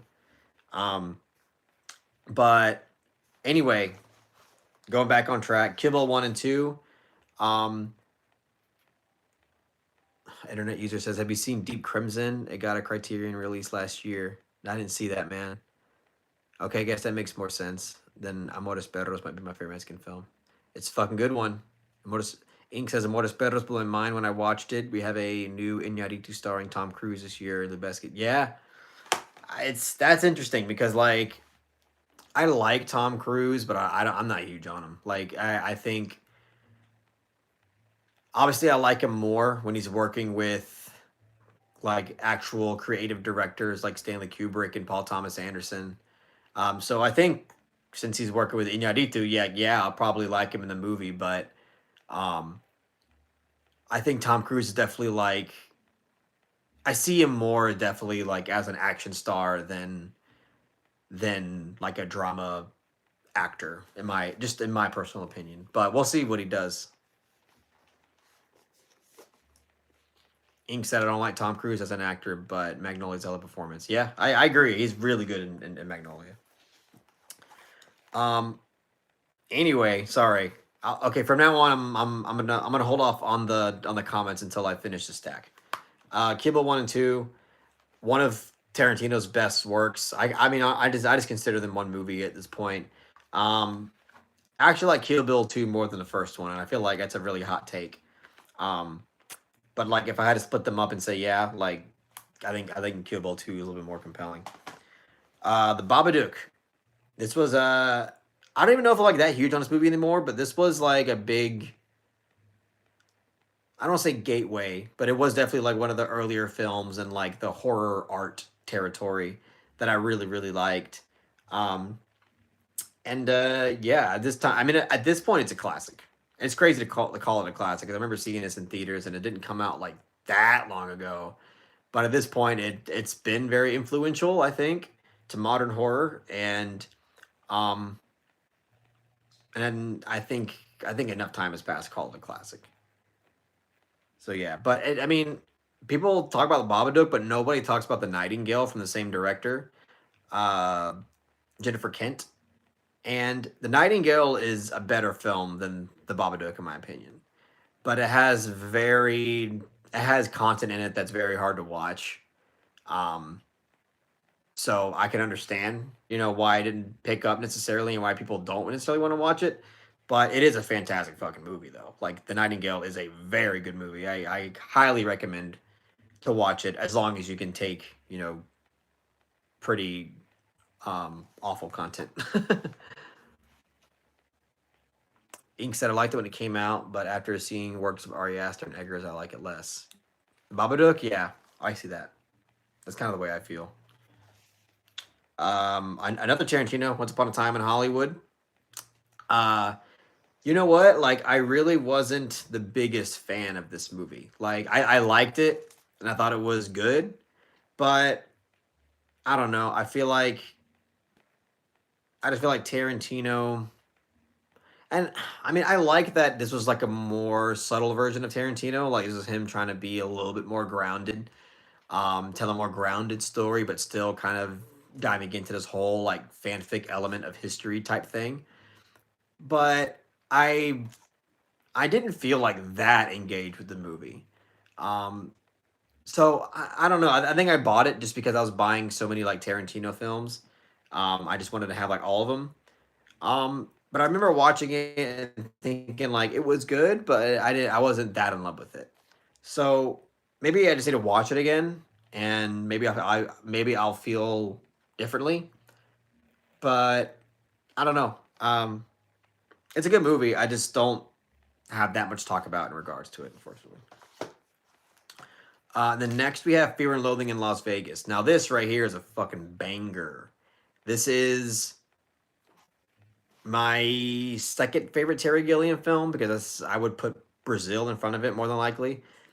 But this film is incredible. This is such an entertaining adventure of a movie, just like a super psychedelic, darkly comedic, visually stunning, and just really immersive and entertaining movie.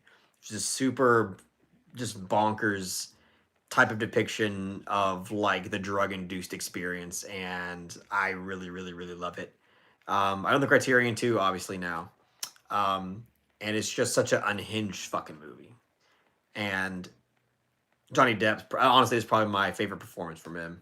Probably my favorite character from him too. Um, yeah, just really great film. I really, really like it. All right, gonna grab a stack in a second again.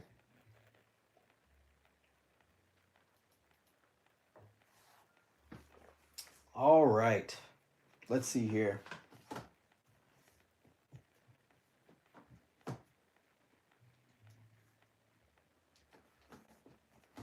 All right, got a stack. Let's see. Okay. First film I got is I'll just show you a little stack. I'll give you a little preview. So the the first film on the stack is True Romance. This is a Tony Scott directed film, written by Quentin Tarantino. Now, I blind bought this movie when it came out. I got it fairly cheap. It's definitely a $5 buy at Best Buy at the time. And I remember having a lot of confidence in the blind buy because I was like, it's written by Tarantino. Fucking guy writes amazing scripts. How could I not like this movie? And I watched it and I was like, this shit kind of mid. This shit's kind of mid. And I think a lot of it does kind of have to do with Tony Scott's direction of it. Um, I just was not vibing with it. Was not vibing with it. It just felt very phony, felt very artificial, just like movie like type shit. Um, and the score in it with I think it's the Hans Zimmer score that sounds like fucking like jungle music or something. It's just like I don't know. It's just not it's not my thing. I'm not a fan of true romance, unfortunately. I don't think it's terrible. I just don't think it's that good. I definitely think Tarantino's script is the best part about it. Even then, like I'm not head over heels about it or anything. So, yep. I know there's probably fans of true romance out there that hate me, but it's just I don't like it. I don't like it. Um, Up next we got Prometheus. Now this is a movie I do like. This is a film that I saw in theaters, and I didn't understand like a chunk of it, but I still walked out of that theater like that was really interesting. Um, and Thanks for the comment, Ink. I'll read it right after I talk about this movie. Um, and I just thought this was like a fucking like bonkers ass experience, especially at the time it came out. What year did this shit come out in? Let me see, 2012. So either I was still in high school or I just graduated high school when Prometheus came out, and I just thought like, holy shit, this is a fucking really out there movie that has a lot of crazy like things it wants to say about creation. I mean, philosophically speaking, I think it is pretty heavy. And in terms of certain sequences, like the whole like cesarean section sequence, I thought was insane. But again, I haven't seen this movie in forever, so I don't know. But I think this is a really fucking thought provoking and compelling film, and I like it.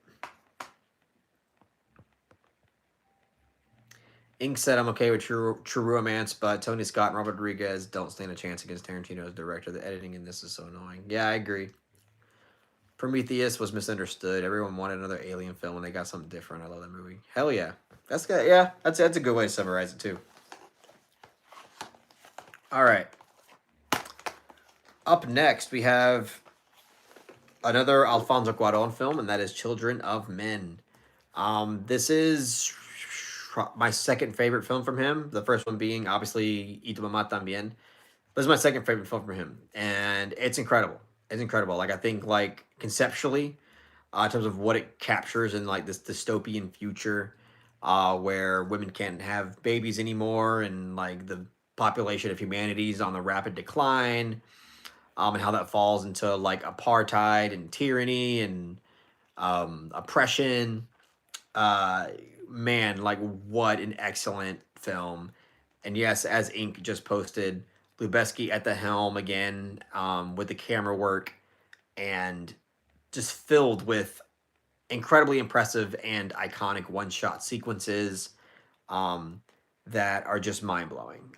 This is like a film that I'm pretty sure they show in film classes because of just how well directed and well shot it is. Dylan said, I remember watching Children of Men at 14 years old and thinking, this is fucked up. I need to rewatch it with an adult brain. Y tu Children of Men también. Yep. So yeah, Children of Men. So good. I mean, I think it will make for a great Criterion. I know that I think Arrow already has a really good release of this, but wouldn't hurt to have it on Criterion either. All right. Up next, we have a great double feature pairing with Children of Men, and that's Pineapple Express. No, but this is another movie that I love. This movie, like Pineapple Express, has such a special place in my heart. You have no fucking idea. Um, so quotable. The chemistry between Seth Rogen and James Franco in this is so good. I know that James Franco now is a fucking absolute creepo weirdo, fucking dopey ass motherfucker, but that doesn't take away from like how awesome and funny this movie is and how well the chemistry is.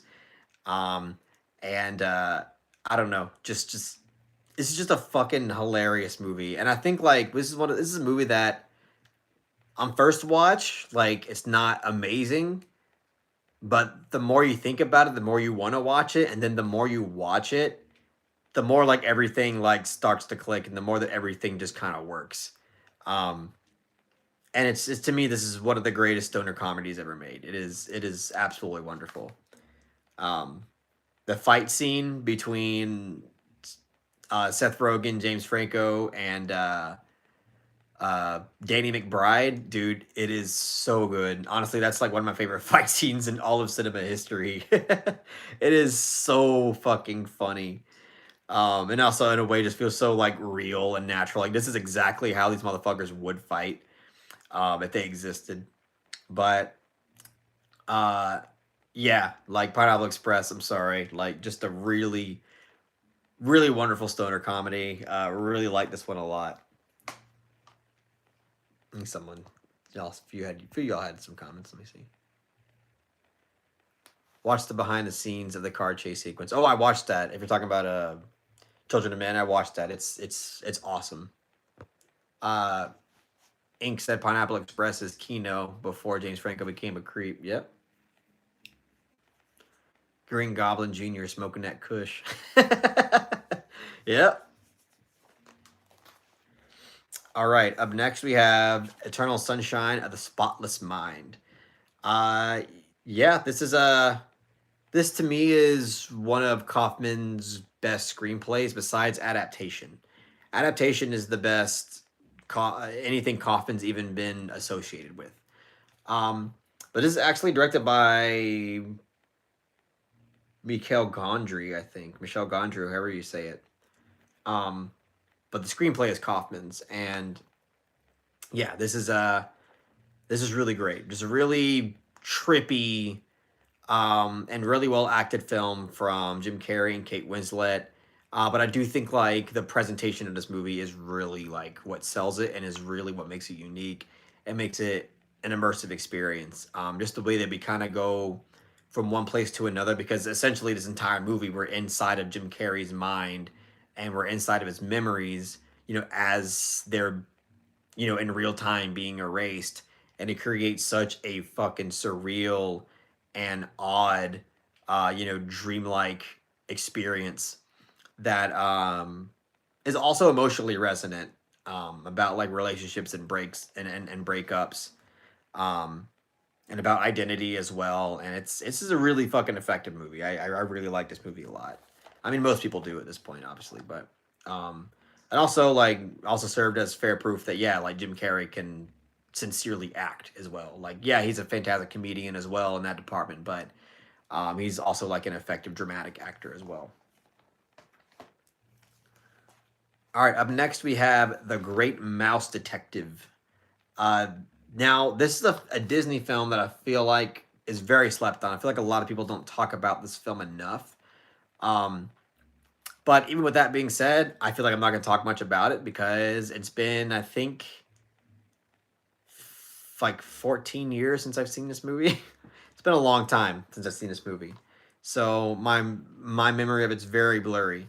But I remember watching it a lot as a kid. I remember watching it um, as an adult and thinking like, wow, this is really good. Um, yep, Radigan. Yes. The song, oh Radigan, oh Radigan. See, I don't remember a lot of the movie, but I remember that song. And it's good. Like it's a good fun flick that I feel like is kind of slept on. So, um, yeah. If you never heard this movie, like please watch it. Like it's good. Um, all right, Joe. So yeah, the Great Mouse Detective. All right, up next we have another family-friendly film called I Spit on Your Grave. um, this is something I was pretty underwhelmed by. I'm not gonna lie, because I remember like a lot of people talking about this movie as like one of the better classic like revenge horror movies, like rape revenge horror movies. Like it was like compared to films like Last House on the Left from Wes Craven. And at the time I was like, okay, let's see what this is about. So I bought it again at the time at Best Buy. I bought a lot of these Blu-rays at Best Buy, honestly, I think. Like cuz at the time they had a pretty good like amount of Blu-rays to choose from to buy, but then they eventually just fucking 86'd it. But um yeah, so I bought this movie and I thought afterwards like that was just bad. Like it just the movie just didn't do anything for me. It felt definitely like exploitative, and just like wanting to kind of like depict the rape, all like the really like rape elements of it that was not much style to it, and then like even the revenge part didn't feel that satisfying with the way it was captured. Um, and I don't know, like I just felt underwhelmed by the experience of it because I feel like I walked away not getting much out of it, and it's not like the execution of it was really all that compelling or interesting as well. So yeah, no, this one's not really for me. I mean, I have it, and it's cool that I have it to say that I have it, but it's I'm not head over heels for it at all.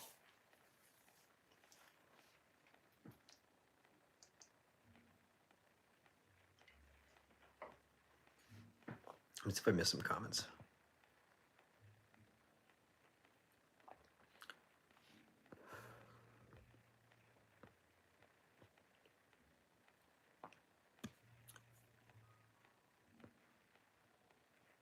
Vincent Price as a Disney villain. Need I say more? 1986 was a good year for animated films. I I don't know. I haven't looked into that. Dylan True, Castle in the Sky, American. Castle in the Sky is fucking good, man. I don't care what anybody says. Um, Castle in the Sky is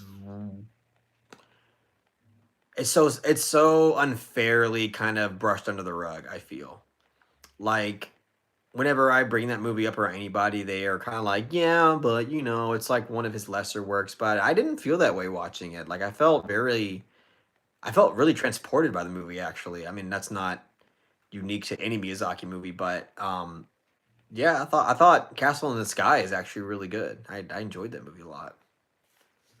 Um, I mean, I liked it more than Nausicaa even. But all right, moving on. Let's see what we got here.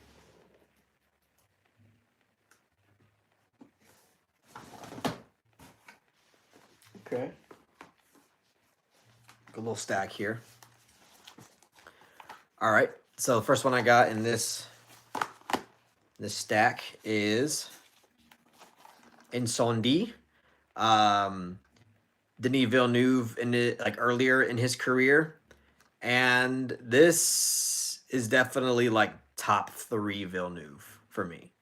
Um, this is when again like he was making more like grounded dark drama mystery thriller type films, and man, this one is pretty fucking insane. This one's got just an absolute bonkers twist to it.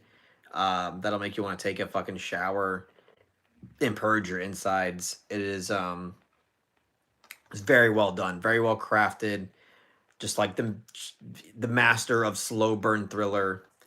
And yeah, I bought this. I still haven't opened it since I bought it, but I think it is due for a rewatch as well. Um, just really well crafted, really well acted, very powerful movie, and yeah, another like reason as to why Villeneuve is, I think, one of the goats currently working today. Dylan, I still need to watch Insandi Mox. Let me borrow it, dude. You gotta watch it, dude. Gotta watch Insandi. Ricardo said, brutal film, loved it. Yes, man. I'm telling you, like Insandi, like this is. I feel like this is one. This is like Insandi is a movie that a lot of people I feel like kind of just sleep on a little bit, and they say, "Yeah, I'll get to it when I get to it." Stop sleeping on it. Fucking watch this movie. It is jaw-droppingly good. It is very, very good. So, yep, please watch the fucking movie. 12 people in here. Awesome. Thank you so much. I really appreciate you joining me. I'll probably be only on for another 20 minutes, and that'll be that. Actually, 20 minutes? No. Probably like 15 minutes. I'm getting a little eepy. But anyway, if you haven't liked this video, please give it that like. I've had fun so far, and I'm going to continue to have fun. Up next, we got Monty Python and the Holy Grail. Man, what a fucking classic this is.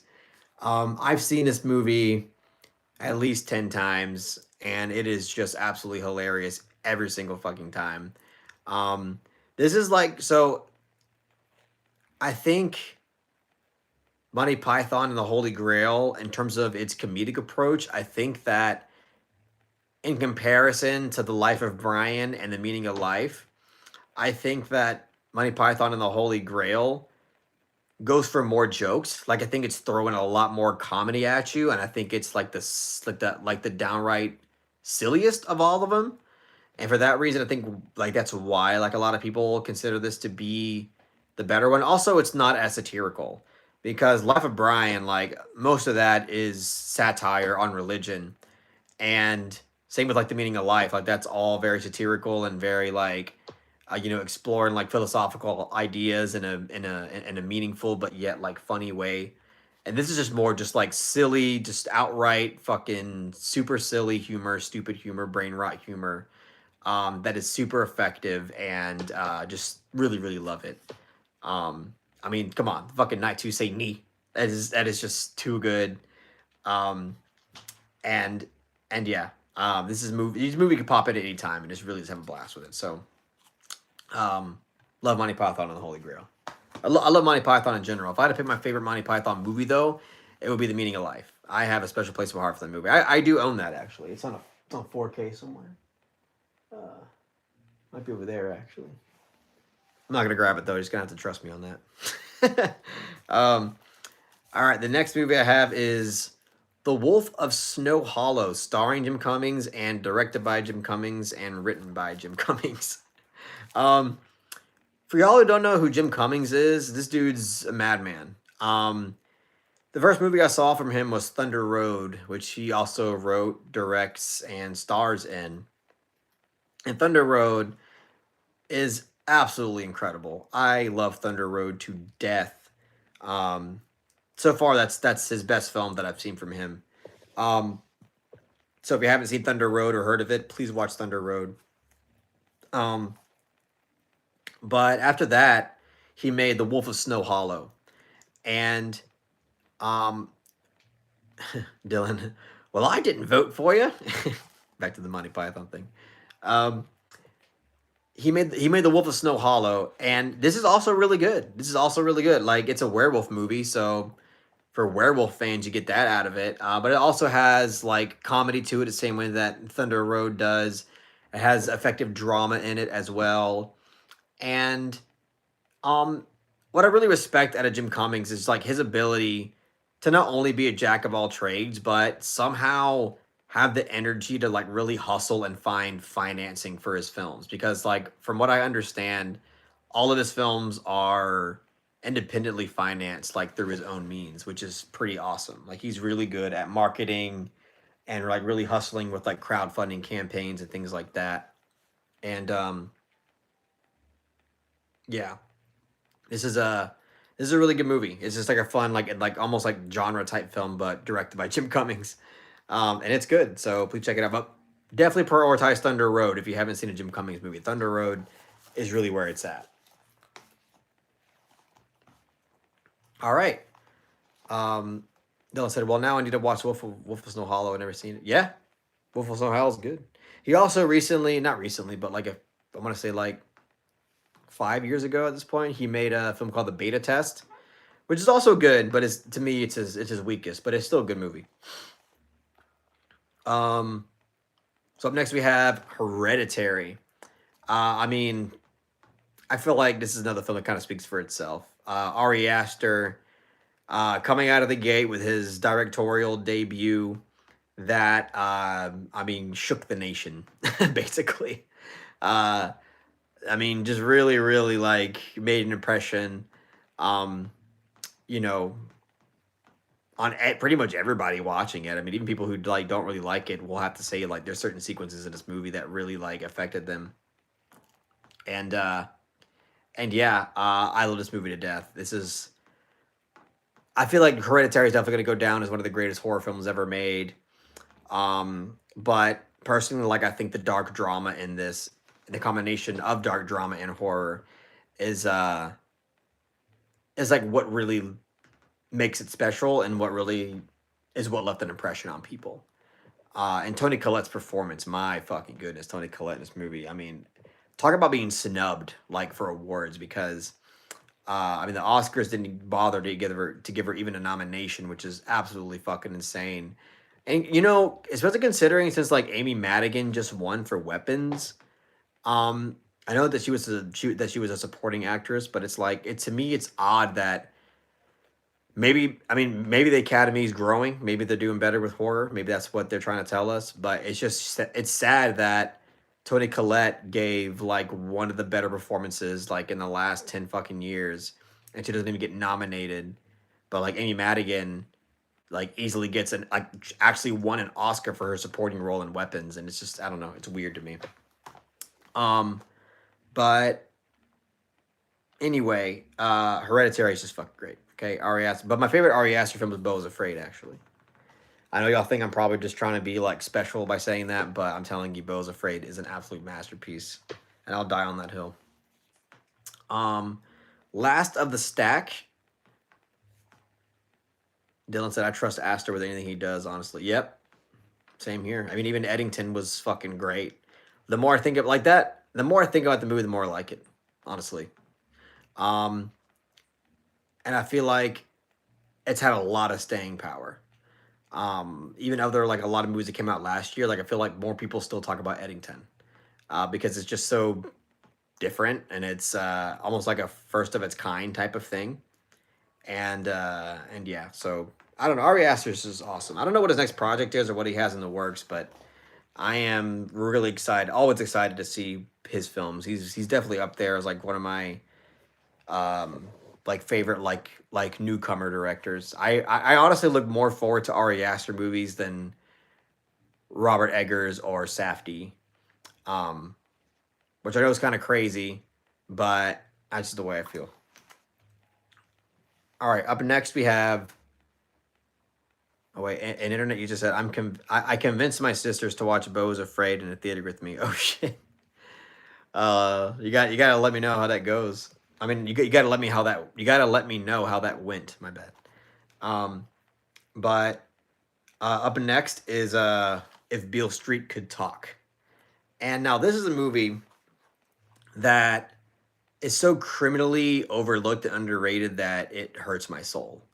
Um, if Beale Street Could Talk was Barry Jenkins' follow up from Moonlight, which is one of the greatest films ever made, and if Beale Street could, I feel like Beale Street almost got overshadowed because of that.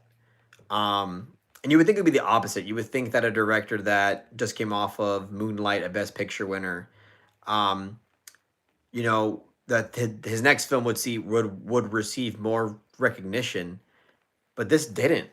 This didn't. I feel like almost got overshadowed by his previous work.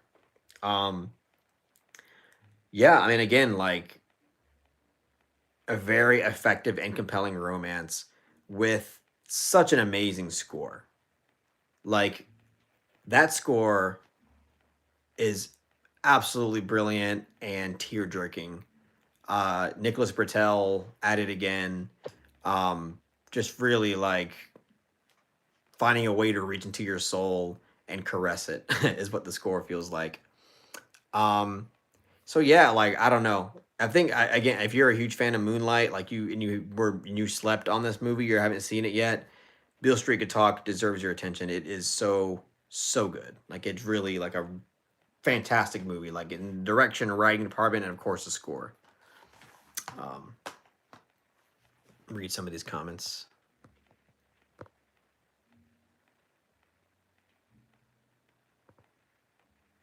Ink said the score on this is amazing. Yes, it is. Damn sure is. Dylan says, I respect the hell out of that, Carlos, but I'm also an Ari Aster truther. Yep. Ari Aster truthers unite. Dylan said, I want to watch If Beale Street Could Talk and read the book.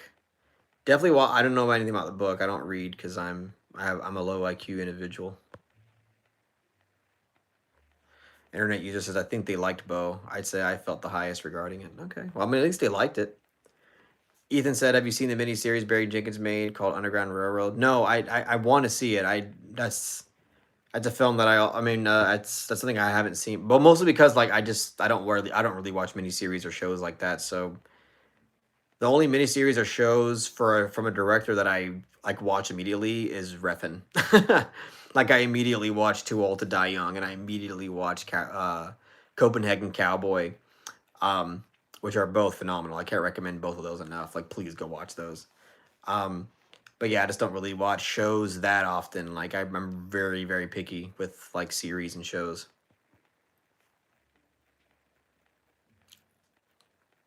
I can't believe Jenkins went from Moonlight to Musafa. Oh, talking about the fucking Lion King shit. Yeah, I don't know, man. You know, everybody needs a paycheck every now and again, I guess. Criteria put it out. That's how I saw it. Okay. All right. I'm going to grab one more stack and talk about it, and then I'm gonna head out. Yeah, yeah, he made his bread. I mean, I guess like in one way, like sometimes I feel like indie filmmakers they're like, well, if I have the opportunity just to not only make like a good paycheck, but to kind of see what it's like to direct like a bigger scale movie, like I could see that. I don't have that fucking curiosity at all. I have no fucking curiosity to make like a blockbuster action big budget type film. I would no, I don't fuck that. Never. Um but anyway, yeah, I'm gonna grab one more stack of film and then I'm gonna head out. Really appreciate everybody being here. Please make sure to like if you haven't already.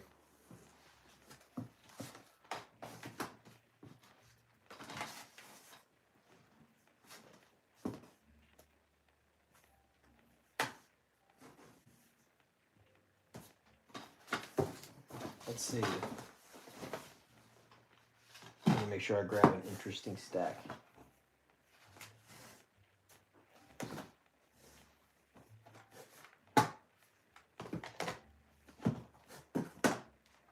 Oh, I do own the Raid 2, apparently. That's awesome. Telling you, you gotta watch the Raid. If you haven't seen this shit, I'm telling you, it's pretty life changing. It makes like every action movie you've ever seen look really limp dick.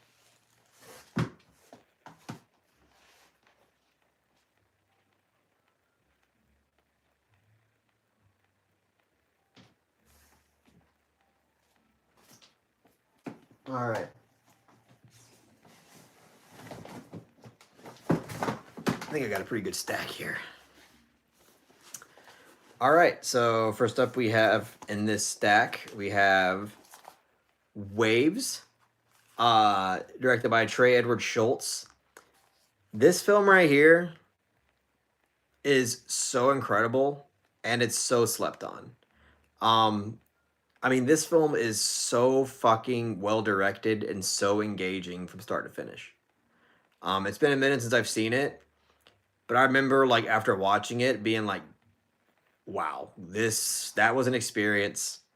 And I felt pretty confident that like everybody was like people were going to be talking about this movie a lot, and I was wrong. Like this movie went under the radar very quick, unfairly, and I think that this is a very like emotionally resonant movie. Like it almost feels spiritual in a way, and it's just fucking great. Like it's just like it's been a long. It's been again a minute since I've seen it, but I just remember like the acting and like the dynamics and like the way the way the story progressed. It was very very well handled, well directed shit. Um, Ink says very underrated movie. The camera work and sound design is amazing. Yes, absolutely. I love the camera work in this, um, as well as the sound design. So yeah, Waves is so good, and also from Trey Edward Schultz. If you haven't seen Krisha, watch Krisha. That is another fantastic movie. It's like everybody's like socially anxious nightmare on Thanksgiving. Really good. I don't know what Trey Edward Schultz is doing lately. I know that I know that he had a movie out recently with The Weeknd, and apparently it was so bad that like even people who like The Weeknd had to tell you like, yo, it's dog shit, which is not surprising because like that was the same with The Idol too, right? Like people watched The Idol and they were like, why is anybody hiring The Weeknd to act in anything after that? He was great in Uncut Gems, getting his ass kicked by Adam Sandler though, that's for sure. Um, all right, up next we got The Conjuring. Uh, I was absolutely in love with this movie when it came out. I thought like this was one of the greater horror movies I've ever seen. And I don't know if I feel that way anymore. Like I like The Conjuring, especially the first one, because the second one I didn't care for really. And all the other Conjurings can go take a fucking hike because I don't give a shit about any of those. But the first one I remember being like, this is like a really well crafted and very suspenseful and just like really effective and sending that demonic energy into your psyche. Um, and I just really, really like this. Like, I like the craft of it because it's very traditional in a lot of ways. Like, it's a very traditional haunted house, you know, demonic possession type of film. Um, but it's really, really good at it. Like, really, really good at it. But I didn't really care for any of the sequels like that. I didn't care for anything else. But I did like The Conjuring quite a bit. The Curse of La Llorona can suck my balls. I hate that movie with a passion.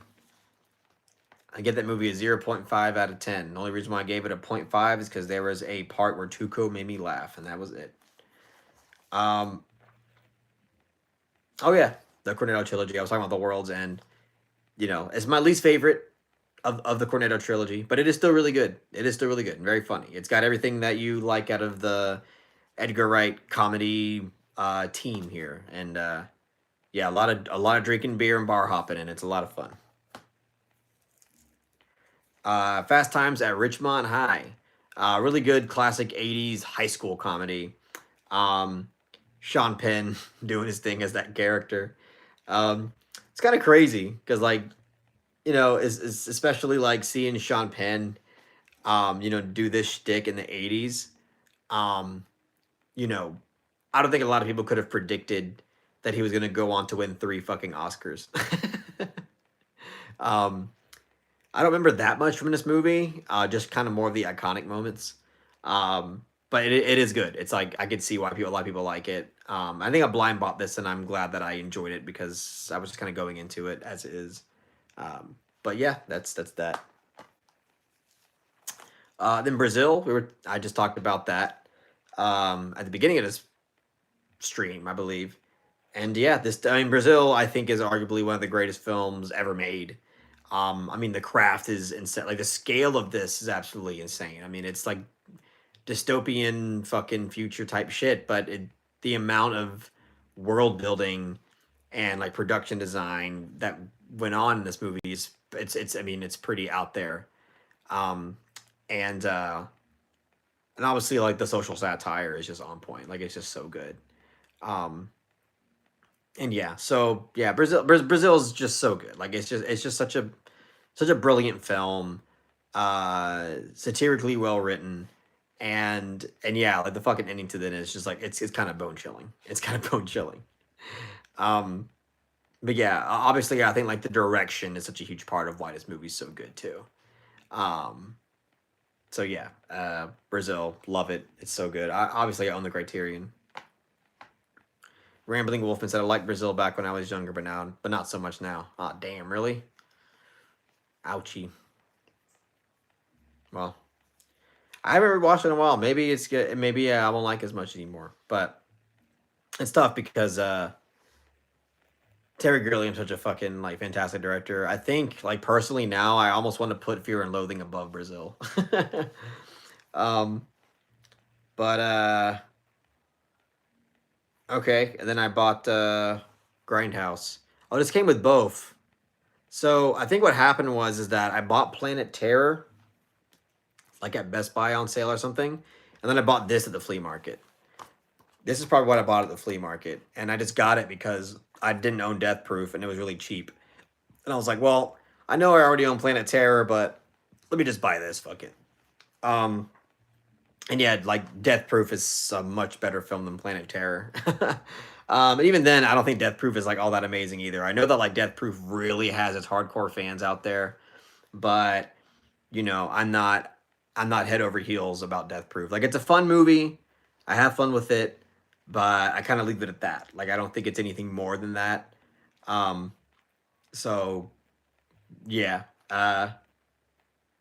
Yeah, that's definitely what happened. I bought Planet Terror like on its own at Best Buy, and then later at the flea market, I was like, oh, well, I could just get both for like $5. Fuck, I should have done that. But I'm buying it anyway.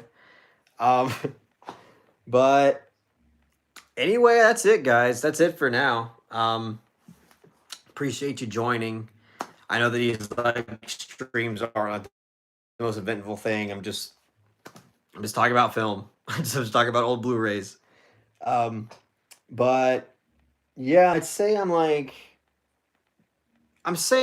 near halfway done now. I'm like 50% of the way done, I think, with all the Blu-rays I have. And it's still a lot though. Like it's still a lot. But I'm gonna have a lot of fun with it. I mean, I've had so much fun so far. It's just not only is it fun for me to go like into all these and talk about them because I can reminisce on where I was in my life when I bought them. But it's fun to like share it with you guys and have y'all interact. It's really awesome. Um, so yeah, I hope y'all really enjoyed watching this. Please, if you haven't already, like give this stream a like. It really helps put it out there for other people so that the algorithm can kind of eat it up. But yeah, that's it. I really appreciate y'all watching. Um, and and yeah, I'll see y'all next time. Hopefully next week I can do another one. I'll take it easy.